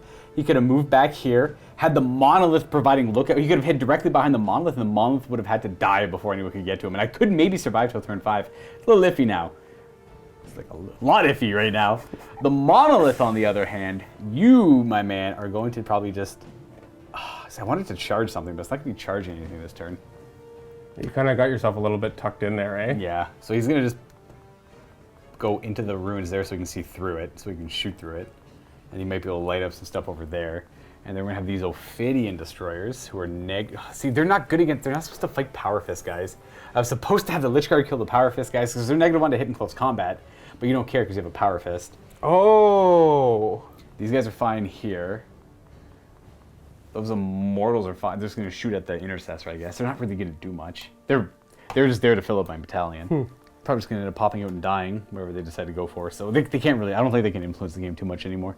So we are going to go on to shooting, where that's going to be the Royal Warden and the Monolith. Okay, well... That's it for command phase stuff, movement stuff. I did adjust them a little bit, so they're closer up to the wall, so that they can rapid fire into that one Intercessor, which I'm going to do right now. We're going to pump 8 shots into him. Not. 3s to hit him. He should have stayed behind cover. We'll see if the cover mattered. Well, I guess he would have maybe been harder to get his shots on him. So we have 5 wounding hits on him at -2. So don't roll 4s. Don't roll 4s. 5s? Oh, he rolled he's dead because of the... Is it 2 damage? It's AP2. You have 5 up save. But he's got 2 wounds? Yeah, you got a 3 and a 4 there. Oh, it's a 3 and a 4. So Dang if he was in cover, he would have lived. Big Boy Monolith is up next. We're going to have you fire the rapid firing Ghost Flux Arcs at the 3 Intercessors there. Yep. And then the Particle Whip. I'm going to go for those guys there. Well, you're going whipping. Going whipping. We're going to do the D6 shots first for the Particle Whip. 6. Sick. Okay, that's a good start. Would you like to transhuman this? No. Either one of them, I guess? No, I'm... Neither one. Interesting. Let's see if we get them. 3s to hit them. And then it's 2s to kill them. Oh, but you have an apothecary nearby. I was going to say, these guys at least get a feel no pain. Oof. So it's 3 damage each. So you're going to have to roll 2 6s per damage. So, okay, so the first one, right? He's dead. And then... Second guy, dead. And third sergeant pretty much is dead, yeah. So they get particle whipped. It's like a lightning thing that like hits there, whips back, and like deatomizes things in that area. The flux arcs into the intercessors. I believe one of them has a wound on them. These hit on 3s. And what was I counting 6s for something important? I was thinking of something else. We got a bunch of misses there. Oof. 6 misses. So that's 6 hits on the first one. And the second volley is going to have 4 more average. So we have 14 hits. And these wound at 3s. Not a bad roll. 5 fails. We have 9 wounds at -2. 5 ups on them. So it kills the one wounded guy. So yeah, there's wounded guy. And then one guy, the sergeant goes down to 1. Okay. All right. Bam. And then we'll have the Royal Warden fire at him. Oh man, tempting. Royal Warden is just gonna fire into that sergeant to try and take him out. Sure. I think that's my best bet. 3s to hit him, and 3s to wound him. 3 wounds at AP 2. Oh boy. Oh, got him just. 2 damage. Well, not that the 2 damage matters. What? We're just trying to get rid of all the infantry over here. That's my hope. Gonna bring it to charge time. We're gonna have the Ophidian Destroyers declare charge against the aggressors. I assume no Overwatch. Yeah, I got 2 CP left, so you know what I'm using it for. Right. In they go. Bam. Doesn't really matter where I charge. My biggest upset is the fact that the Ophidian Destroyers are -1 to hit, but the Power Fists do not care about that. It's a rough position to be in. Rough indeed, because he's got the 2 command points to interrupt, so I could, I think I'm just going to lose stuff here in this regard. I don't think I want to charge because he can interrupt, because I think I'm going to lose my 3 Lich Guard. Cantor is currently strength 10 because of the upgrade to his characteristic profile with the champion. So he's wounding Lich Guard on 2s. I have like a 6-up save. He's got a bunch of extra attacks. He's got a Power Fist. Honestly, the Lich Guard are going to... They have a bodyguard rule where the Royal Warden... Oh, he's not noble, though. So they don't care about that. What would he have done? Oh, would it have a lookout cert? They have a weird lookout cert rule, but I mean, in this case, it's not going to matter. I mean, he can still be protected against most of the shots, but like the Dreadnought could just pop him. Yep. I don't think I'm going to charge because they're just going to die. It's going to burn 2 of your command points, but I can't afford. Like that's not value to me, so they're just going to stand there, and it's yeah. Okay. The other option is they don't charge, and then they're free to act as well. But then again, if I charge over here, you can't transhuman over here. And then I wound them on 2. I wound them on 3s, no save, and it's 3 damage a swing. Maybe I'll get lucky. You know, I'm going to charge. I'm going to declare a charge. Because I don't want the transhuman over here either. So we're going to charge with the Lich Guard. I'm going to target both the characters because... Actually, I'm going to target both the No, I'm going to target just the lieutenant because the charge is kind of hard otherwise. And I figure you're going to You're going to heroically intervene anyway. Yeah. So they're going to charge. They get +1, so they roll 4. Busting through the wall, just targeting him. I can't avoid the heroic intervention and get within 1 inch of the lieutenant, so doesn't quite matter. We are going to note that the one guy still within 3 of the Royal Warden on the other, kind of ish. He's like in the window, yeah. Yep. So it's not really benefiting me too much because I think they're going to die. So you can do heroic interventions now, which I assume Cantor would love to do. Beat him up, yeah. Okay, well I'm going to fight first over here. Yes. Because I still think this is more important, and I just hope I don't whiff. And I hope you do whiff! All right, Ophidian Destroyers, you kind of screwed up earlier. I mean, it was kind of me putting you. I was putting you in a position of failure, but I still wanted more from you. We're hitting on 3s. We get to reroll hit rolls of 1. Oof. Just want your cake and eat it too. I do. Oh, I got no 6s. Oh, jeez. Their whole thing is they hit better with the big weapon. These guys suck. These wound on 3s. Okay, well we got a couple at -4. Blah. So it's -4. It kills 2 aggressors. Blah. You just throw off -4, 3 damage. Yeah, I guess so. That's a thing that happens. That's the sergeant. Let's go with this guy. Boom. This guy. And boom. The Hyperphase Thrash Blade, Reap Blade I just used there is actually technically -5 because of Novak. Not that it matters in this case. We have 4 attacks with their Ophidian Claws on 3s. Reroll hit rolls of 1. I want to see the 6 on the other attack. And these... Was I supposed to do something with a command point here? I was, kind of. And then these wound on 5s, so nothing. Well, we're going to use it on them with an extra attack if it mattered, but it didn't quite. So I assume we want to spend 2 command points to interrupt with... Cantor. Cantor, for sure. 7 attacks with Cantor, hitting on 3s, I assume? Yeah, he's... You just got a Power Fist, right? Yeah, I was just making sure that it does actually -1, but it still does. Only got 3 hits. That's Okay. buddy. These are 2s to wound. Yeah, I don't even have CPs to reroll it. Oh, I got 3 wounds though. I got 6 up saves. Oh, I make 1. Okay. So 1 guy's left. 1 guy's left alive, but more importantly, I get to reanimate. Please. Oh No! Wow. So Yeah, that was actually. I forgot about that part. 2 are dead for good. And it's very important I kill the lieutenant off here, who has no invulnerable save, but he's got 5 wounds, I think. Yeah, he was up here. Right. Just your guy, just so you know. It's okay. You know what? If you say that guy's dead, we'll just say that this guy down here is alive, just to make it clean. Because that one guy's not going to help out with Luka, sir. He's not a. They make it so nobles can't get shot at no matter where they are. Oh, that's why you were doing it. Okay. But he's not a noble, so it wouldn't matter. But there was 3 of them, so they'd still provide Luka, sir. Now, he's got 3 attacks. It's going to be. I could make it so he is either strength 8 with those 3 attacks, or I could get a 4th attack for 1 command point. It's very important I kill this guy off. I'm going to pile into both of them regardless. Yep. It's not that important I get these off, so maybe I don't spend a command point here. Actually, because of the command protocol, I am within 6 inches of a character. He's already strength 8 with his War Scythe, because he charged. So that's the Hungering Void. And 6s to wound are AP 6 because of the Hungering Void, because being Novak, I'm AP 5 with it. So I'm just looking for all 3 of these to hit and all 3 of these to wound. I could spend a command point to give him a 4th attack. It would just kill the lieutenant, which having him tied up in combat. Killing him is important because then the Burning Blade can't attack me back. So I think I'm going to spend a command point on the Novak stratagem Blood Rights for that 4th attack. Obviously, it would be much better if I had other things, or I could save it for a reroll. Yikes. I'll save it for the reroll. I think that makes more sense. 3s to hit. Command point reroll. Yep. Oh! No! Dang. All right, 2s to wound. Would you've done it anyway? Okay, so that takes. And could I have killed them? Yeah, we could. They're -5, 2 damage each. Because he goes down to 1. He's got 1 wound left. Come on, guys, give me a break. They're trying so hard. That's the charge done. You get to fight first with a non-charge. So. Okay, so I'm gonna put his attacks here, his attacks here. So no, yeah. So I get no cover against either one. Yep. We still have to do them separate though. Yep. I think so that guy's got 3 attacks. Oh. That's That's an AP of 1, which does not kill him. And then 4 attacks from that sergeant. For 3 hits. And wounds on 5s again. For nothing. Wow, this is the worst chart. I'm just gonna go. They're gonna attack. They got 4 attacks. He'll attack first. You know what? Bam, bam. Both miss, and then they have 4 attacks. Just getting this over with. They have 3 hits. 5s to wound, you could put him on him because he's got cover. So, he's actually a bike. He never benefits from cover, so it doesn't matter. You're gonna put him on him anyways. He takes the damage. He's got 3 wounds left. We're getting there. This is stupid, dude. Okay, so the aggressors can fight now. Boop. And then the lieutenant's up. That's oh man, come on. Ooh, hard game. Game is hard.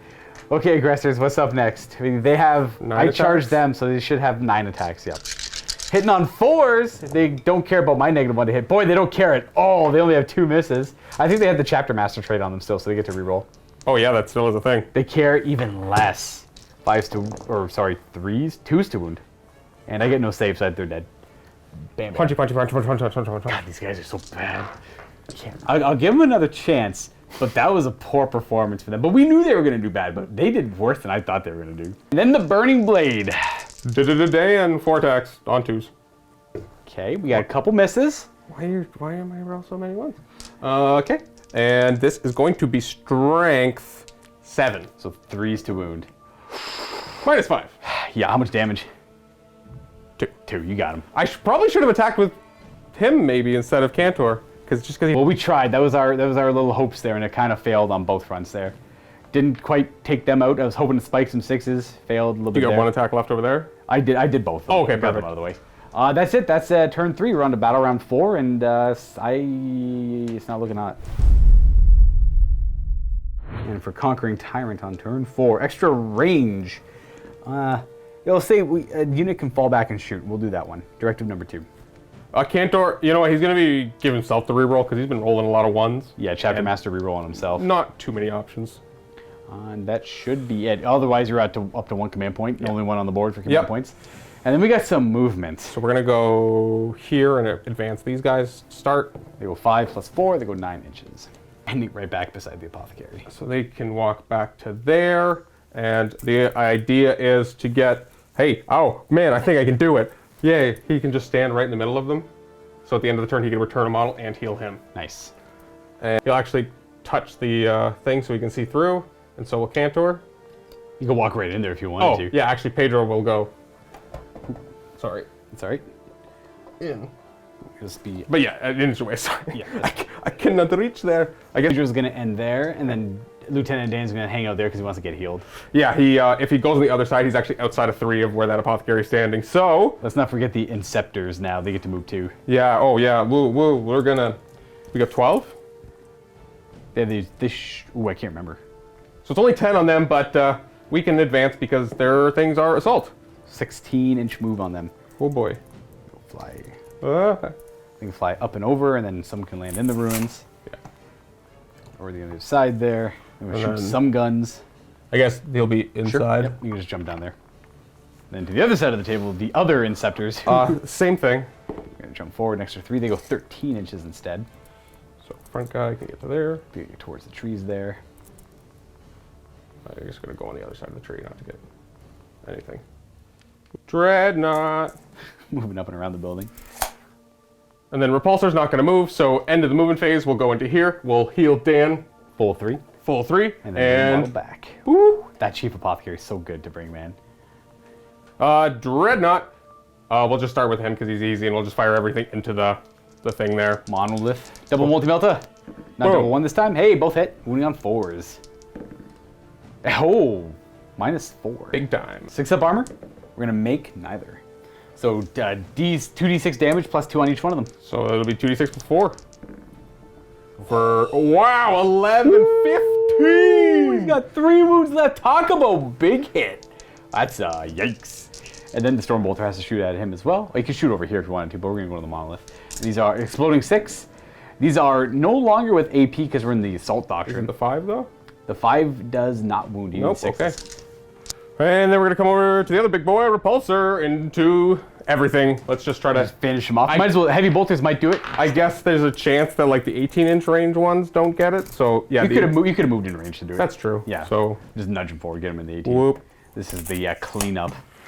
So we're gonna have a 6 heavy bolters. We'll get an extra hit there too, so they all hit. And yeah, okay, sweet. And 5s. Ooh, 2? Okay, well I owe you 3 up saves. I make both of them. Okay, heavy onslaught. This is on 5s. Yes, with an AP of 1. 2 more. 1 more damage. You got 2 wounds remaining. We're getting there. Stubbers. Hey. 2. Okay. 6 to wound with the stubbers. Nada. And then Crackstorm and Stormbolters. Crackstorm. Both hit. And 5s. Neither wounds. And then the 6. 6 storm bolters. Yeah, 6 Stormbolter shots. 1 extra hit in the end. Yeah. And 6 to wound. Nothing. All right. Aggressors are assault weapons. They get to fire at the... It's not going to do much. They hit on 4s. So this is the amount of shots. Right. Oh, for no. the Frag Storm. That's going to be 8. It's running out of ammo. Yeah, we're getting there. They don't have that many grenades left. I get it. So it'll be on 4s. Yeah, hitting on 4s and wounding on 6s. Nothing. And then it's going to be 18 shots with the bolt gauntlets.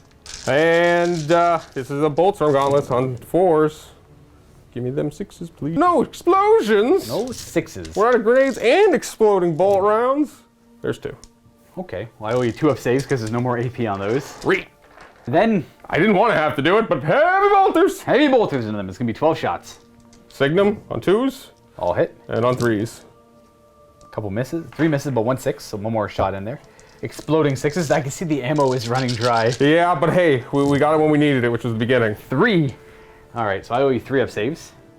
He's still kicking. Look at him go. I got an Absolver bolt pistol does- from the Apothecary. 2 damage. It hits. 6. Strength 5. Oh, it's 5. Oh, it does not wound. The Inceptors are probably too far away over there, and maybe over here too. These Inceptors are not in range to fire at anything. These ones are only really in range to fire at my Immortals, so they're hitting them on 4s because they advanced. Fire. These are exploding 6s, but 3s though. So They are bolter type. They hit on 4s because they advanced. Oh yeah, that's So true. a couple more misses. That's but 2 hits. out. 3 more. 3 go back in. They are strength 5. 4s to wound. Oh wow. These are AP 1 because we're in the Assault Doctrine. I have a 2 up save and cover, so back to a 3 up. You kill 3 of them. There's 1 left. I'm going to reanimate them. They're all 3 dead. Okay, we got. So we're gonna pull those two, and then can I get you? Yeah. Cullen could have been firing heavy bolt pistols this whole time. We're just gonna pretend like they've been failing to hit and wound this whole time. Both hit. They're both into this unit here. They explode. So. Oh yeah, nice. It's strength, force of 5s. 1 at AP. -1. We're okay. We'll just pretend like you did that every turn. Yeah, yeah. We have some charges. Cantor into the Royal Warden. I'm not gonna Overwatch. I don't have any command points. Is there any reason why I shouldn't charge both? You can charge both, sure, but that just means the monolith could attack you if it lives for whatever reason. I guess. Yeah, but I'll do it because everything else is going to probably do the same thing. So he charges in. I guess he can punch the monolith too. He can split his attacks up. He's strength 10. He's got the big fist. And then the dread. Ancient. Ooh, 4 might fail. Needs a 5 to get in. But we got a CP. Sure, you do. Why not? Yeah, I guess so. Yeah, that 11 without doubt. And he's like, Crash. I want to see if Cantor can do the honors though. we'll have Dan go in. Oh, sure, he's got the flaming sword. He'll just charge the Royal Warden though. Okay. Yeah, that's a 7. He's definitely in. All right, who's going first? Cantor going to do some honors? Yep. He's the champion after all. So he's got a bunch of extra. He's got 7 attacks on the charge. 1 fist attack has to go through to get the monolith. I have no way to interrupt. No fancy rules. Pretty crippled. Things aren't looking good. That melt I hit me somewhere special.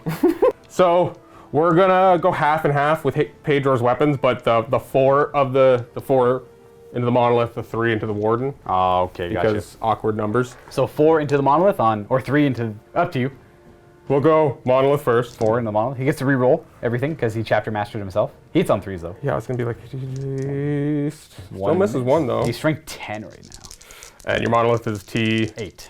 Wow. 3 okay. swoon. Whew, didn't matter. Okay. And that's -4 actually. Feel the fist of vengeance. Make 1, fail 2, he's dead. Ba-boom! Let's just see though. Does it? Does it? Yes. It does! He does a big explosion too. Oh no, not the big! He's gonna get probably Lieutenant Dan and the Royal Warden. Wow, dude, I should have... D6 mortal wounds to all the things within 6. We'll start with Mr. Cantor. He who did the honors himself is gonna suffer 6 mortal wounds. Well... That would normally kill him. I was gonna say, I normally have 5 wounds. Oh my gosh, he's got 1 wound. He literally goes down to 1 because he is the champion! Okay, let's do the Vendread. He's also gonna take 3, which he does ignore on 6s. Sure. Because he's venerable. So he ignores 1. He takes 2 damage, he's down to 6. Potential dramatic ending. Okay, let's do Lieutenant Dan. He's got 4. He's dead. Oh, you killed him after all of that! Lieutenant Dan dies. And then my Royal Warden's probably also dead.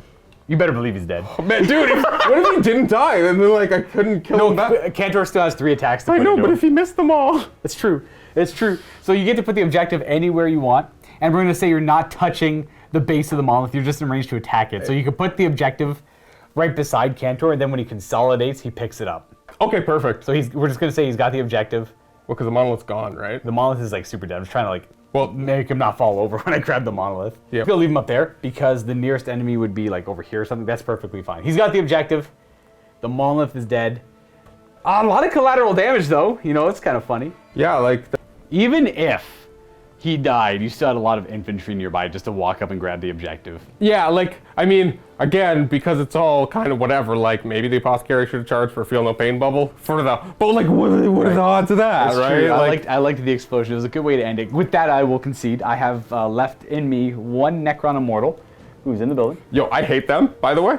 And I got these 3 Yo, Necron those two are awful. That was, I was kind of, in a way, I was kind of happy you charged them. Because I'm like, okay, as long as they can hold the initial charge, they're probably fine throughout the rest of the game. Yeah, I guess I haven't used them still too much, and like I now see the difference of the charge. T4 to T5, Oh, yeah. T5's huge. Yeah, the T5 is really big. And then I do get the heavy cover. We both have heavy cover back and forth. My goal is not to kill you, it's just to hold you. Yep. Because that in a way is like a points gain for me, so I don't have to worry about them fighting me Oh, for the rest yeah. of the game. The aggressors carried hard though. The aggressors put in work this game. I just couldn't. The Apothecary keeping them up. Yeah, this is kind of exactly what I planned it to do. Right. If you watch like the last game with the Death Watch and like when I played Josh, I felt like the characters just didn't. There's so much points in them that it felt like it didn't do enough. But this, it did they did their work. They got their points back. Absolutely. Both healing a full aggressor, putting 2 back. I mean, Dan would have died anyway with the explosions, Right. but hey, that's... The 6-up didn't come up, I think, at all. Like, it came up when it didn't matter, right? Because it wasn't, they're taking 4 damage, they're only ignoring 1, right? Things like that. Yep. And then Mr. Cantor takes the victory with the artifact, or I guess the relic in question. He brings it back to HQ, you know, recover some of the bodies, collect their gene seed. All things considered, not so bad. Thanks everyone for checking out this video. Hopefully you enjoyed it. And in the MiniWarGaming vaults, I'll be playing 2,000 points of Catachan Guard versus 2,000 points of Night Lords. If you're not a Vault member and you want to check this game out, you can click on the link down below to get yourself a 7-day free trial for access to that game and many, many, many, many, many other 40K videos related. Thanks for watching. Happy wargaming. So 3rd game, 2,000 points. First official big game against Necrons. Yep. Yeah, we played 1 small incursion, 1 after work, 1 day. Right. I gotta say, the reanimation protocols came up really wonky. Like, it's weird to play against them, right? Because you have to think outside of the box. I'm gonna shoot this unit. How is it gonna reanimate and screw me over? I know, right? And then, yeah, because you're literally trying to be like, how do I not value my shots? Right. But again, I am also very aware that in these games, people can get that target fixation of when something doesn't work, and they start over-committing resources to things. So I was trying to be very cognizant of that as well. Yes. Because, yeah, like they can really get you some target fixation because you just get frustrated. Imagine, I didn't reanimate much in this game because I had many multi-wound models. Now imagine if my only army was comprised of 80 Necron warriors that very often reanimate all over the place. It's very frustrating to deal with. I can imagine, like... Because I'll be, here's an objective over here. Here's my Necron warriors. I can't quite get to it. But then you're like, I have to shoot them because they're going to get it next turn. And then you shoot at them, and I'm like, reanimate right on. And you're like, I just gave you the objective this turn. But what am I supposed to do? Not shoot at them? Well, I mean, it was exactly like the stupid guy who gained wound. Yeah, exactly. Imagine that, but every time you attack. Right. It helps me get charges off easier to tie things up. And it's all I know is Josh can't stand it. Because it doesn't feel like it's being played the way it's intended, right? Yeah, no, because it's very gimmicky. Right, you always have the potential of, like, yeah, coming back when you shouldn't have, right? Right, it's just like, oh, I could pull out of combat, I can get myself back in combat, I could pull myself away. There was one time where I had 20 Necron warriors, like, we'll say this is a blob of 20 warriors, and here's a guy with a res orb, and then it was Josh, he unloaded everything into the warriors, he killed like 15 of them or something. I'm like, ooh, yikes. And I reanimated like 8 of them somehow, but I reanimated all the way over to the res orb? To the res orb, and then I popped the next turn and brought them back up to 20 guys. And Josh was like, that's the... He was not a fan of that. Man, that sounds awful. It was really, really obnoxious. Well, that's see, I don't know. It's just Age of Sigmar. All it is like the Age of Sigmar mechanics. That's all it reminds me of. And I will admit, I do not shy away from obnoxious kind of things because it's kind of funny. I don't know. But I mean, like, it's just kind of like the high risk, high reward kind of scenario, right? And if you can just play to the outs and roll well enough, and everything just works for you, right? It's true. Like, oh man, this game, my first turn was amazing. I was super. Oh, dude, I was devastated after turn 1 because I'm like, that was Devastator Doctrine. I'm screwed. Right, you know the heavy bolters. That's where they're supposed to put in work. But you killed like what 2 Lich Guard and an Immortal or something like that. And then the next turn they just... Oh, it just went downhill from there so hard, folks. Oh my gosh, I just like lost all my Lich Guard to like 1 volley of heavy bolters. Right. And then all my Lich Guard came out on my turn 2. Scorpec Destroyers, failed charge. Even if I didn't get greedy with the Scorpec Destroyers to try and charge them, I would have just charged 3 Intercessors and killed 3 Intercessors that didn't really do much with the rest of the game. So I had to go for them. I had to do it. I had to tie them up, get them stuck over there. And then the stupid Royal Warden failing his run to get to the objective. Albeit I got greedy. I could have picked it up with literally any other unit, but I was going to be aggressive with those units, and they would have pushed out and put the objective over there somewhere. I thought you weren't gonna like bring the Ophidian or the Scorpec. I keep calling them the wrong one. The Scorpec Destroyers. I didn't think that you were gonna run through. I thought you were gonna like scuttle away or something creepy. I wanted to be aggressive with them. I wanted to have in my mind, it was a great plan. The Royal Warden goes up, grabs the objective, benefits from Luka near the Monolith, and have Lich Guard pushing out that direction, have the other guys pushing out this direction, and then having Luka, you'd have to kill all my toughness 5 guys first. Yeah. Evidently, it wasn't hard for you to do at all. They just buckled. They fell over dead. failed armor saves, no reanimation protocols, and sometimes that happens. Yep. Yeah. No. And I think that was just in terms of like Imperial Fist stratagem things, like the bolter the close range bolter fire over here was cool. I don't know how like much that would have actually changed anything. I should have kept the guys in combat. I made the mistake pulling them out. I should have let them in there. You wouldn't have had the extra attack. I probably could have lived with a couple guys, and then they just would have tied them up for an extra turn. I probably would have fallen back, and then would have had another distraction unit. That was probably in my best interest. Not game-changing in any way, shape, or form. No, but just one of those like take anything you can get kind of things. Yeah, exactly. It was kind of a good little. Yeah. I think it was a good display of because I've been trying to make that scenario happen as well, right? And it hasn't happened. That's a good one for it. Like them getting tied up with like Necron warriors or like typically you're not gonna. You're not facing giant. You're not going to be facing giant units of anything. Like Steve, like here at MiniWarGaming in our meta, Steve when he plays orcs, sure he plays orcs. He can't stand lots of boys though. Right. He exactly. always plays mech. He always plays vehicles. That's his orc list. Josh plays only elite armies. He's never going to play an army that has more than like 30 models. Yep. I am the only real bet you're going to get that against. And then maybe Matthew with Tyranids, right? That's true, Matthew with Tyranids, yeah. And Gene Stealers too, I guess could end up that way. So but those are good ones. And Dave just plays Marines. So right, so same problem with everybody else. Exactly. Yeah, so it was nice for it to come up a couple times. There's probably a few times where I missed it on like maybe a single character here or there. Oh, the +1 to hit? Yeah, maybe, but... I think it's hard to remember. I can't believe we forgot your Inceptors for 2 turns in a row. Oh, dude, that was... They didn't, you won, you crushed me, and you didn't even use your 2 Inceptor units to do it. Yeah, no, they do work. Yeah, of course, I don't doubt it. I know they're quite good. Yeah, no, I think this was a good lesson in like both the difference of strength and toughness 5. What the heck was the other one I wanted to say? Oh, like your shields and your invul stuff, like how much like you could that unit's way better. You can just see how quickly the halberds could die. Oh, they fall over dead because they failed that 7-inch rerollable charge. They would have gone in. They could have. Oh my god, that would have been terrifying. They would have had 50 attack. They would have had not 50. They would have had 5 attacks a model. They get +1 for 1 command point for being your noble, and they get +1 for the Novok stratagem, and they come with 3 base. Their strength 8 on the charge with the doctrine I had active too. Like it was everything lined up. It was perfect. Unfortunately, they failed their 7-inch rerollable charge. We had some weird charge rolls this game. Yes, we did. We had some weird rolls indeed, like the Dreadnought rolling double 1s on his multi-melted shots, and me failing those 3 charges that really that hurt. I don't know if that lost me the game. I think it was that in combination with the fact that my Royal Warden took a turn extra to pick up the artifact. Right. It almost makes you like. I mean, I'm happy that you failed that charge, but I would like to know what the result of it was. Right, now that this game's done, it'd be kind of fun to go back to see what it would have the outcome of the game then. Yeah, because that was that was all my eggs in one basket right there, and had you have been able to eat it up, I could have killed the apothecary because he was on the. I was going to kill the apothecary and the lieutenant because they're on the outside, and I wasn't going to put that many attacks in the aggressors. I was going to put enough to kill like maybe a couple. But I was going to really focus on killing the apothecary, killing the lieutenant. And that was kind of it. And I think that would have been devastating. That would have been rough for the fist. They were... Yeah.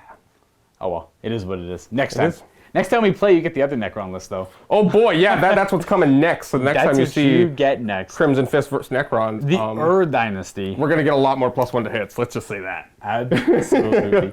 Thanks for tuning in, everyone. Thanks for checking out the game. I would like to see your feedback on the style that which we determine the open war games with the Star Wars Legion format. I think it's excellent. Like that. I think it's excellent. Yeah. I think that was really, really cool, and I think it just prevents you from getting that it was just a weird scenario. Absolutely right. At the end of the game, you construct your own scenario. Really, you could still get really unlucky and have all 3 of the bad cards for a shooting army, and then no matter what, the shooting guy's kind of screwed. Right, but you can... He gets at least to dictate the degree at which he gets Right, because then at least you can hopefully either fix it with deployment or fix it with a twist or fix it with something else, Exactly, all of that. So I think it's like a AAA, it's so good. It's like A+, 5 out of 7 thumbs up. It's, everything about it's amazing. I'll probably only play Open War in that format unless someone can think of something even better. But... whatever. Yeah, I don't know. I think that works best for speed though, because I think something better would just possibly get into you got to choose 3, and then your opponent chooses them, and then a banning system. Yeah, you could do I guess you could do a drafting banning system too, but that kind of slows it down quite a bit. And that's I think this is the easiest and quickest. You're right. It's you get next to no bad feels for either player, and it's quick. Yep. And that's all that matters. Yeah, because it really does make both players feel like they had control over the game a bit more. Yep. Yeah, because you were able to deny me the super close deployment. Yep. And then... Because let me guess, when you saw that, you were like, yeah. Absolutely going to pull it up. I'm like, well, Cullen could just ban it, which is fine. Because I was able to get the objective I wanted. I wanted the objective 100%. Okay. And because I knew that would force you to come to me. And the twist was cool for both of us. Yeah, actually, the twist I didn't. That was. I didn't hate it. I loved it. Like, it was actually a little terrifying for you because, like, you're. I had so many stacking bonuses on it. Yeah, your guy is a monster. And Pedro's pretty good, too, so the extra wounds. Absolutely. It helped him. Well, evidently, it didn't matter if he died or not, but it was kind of cool that he lived because of it. I know. I can't believe I lost all my sword and board Lich Guard, and then my poor guy was just out in the middle. He's just like, ah! And then I had to commit because my other Lich Guard didn't show up until the reinforcement step. So I'm like, okay, I have to commit with this Overlord now, and hopefully they just make their charge. That's true, and I guess they didn't do.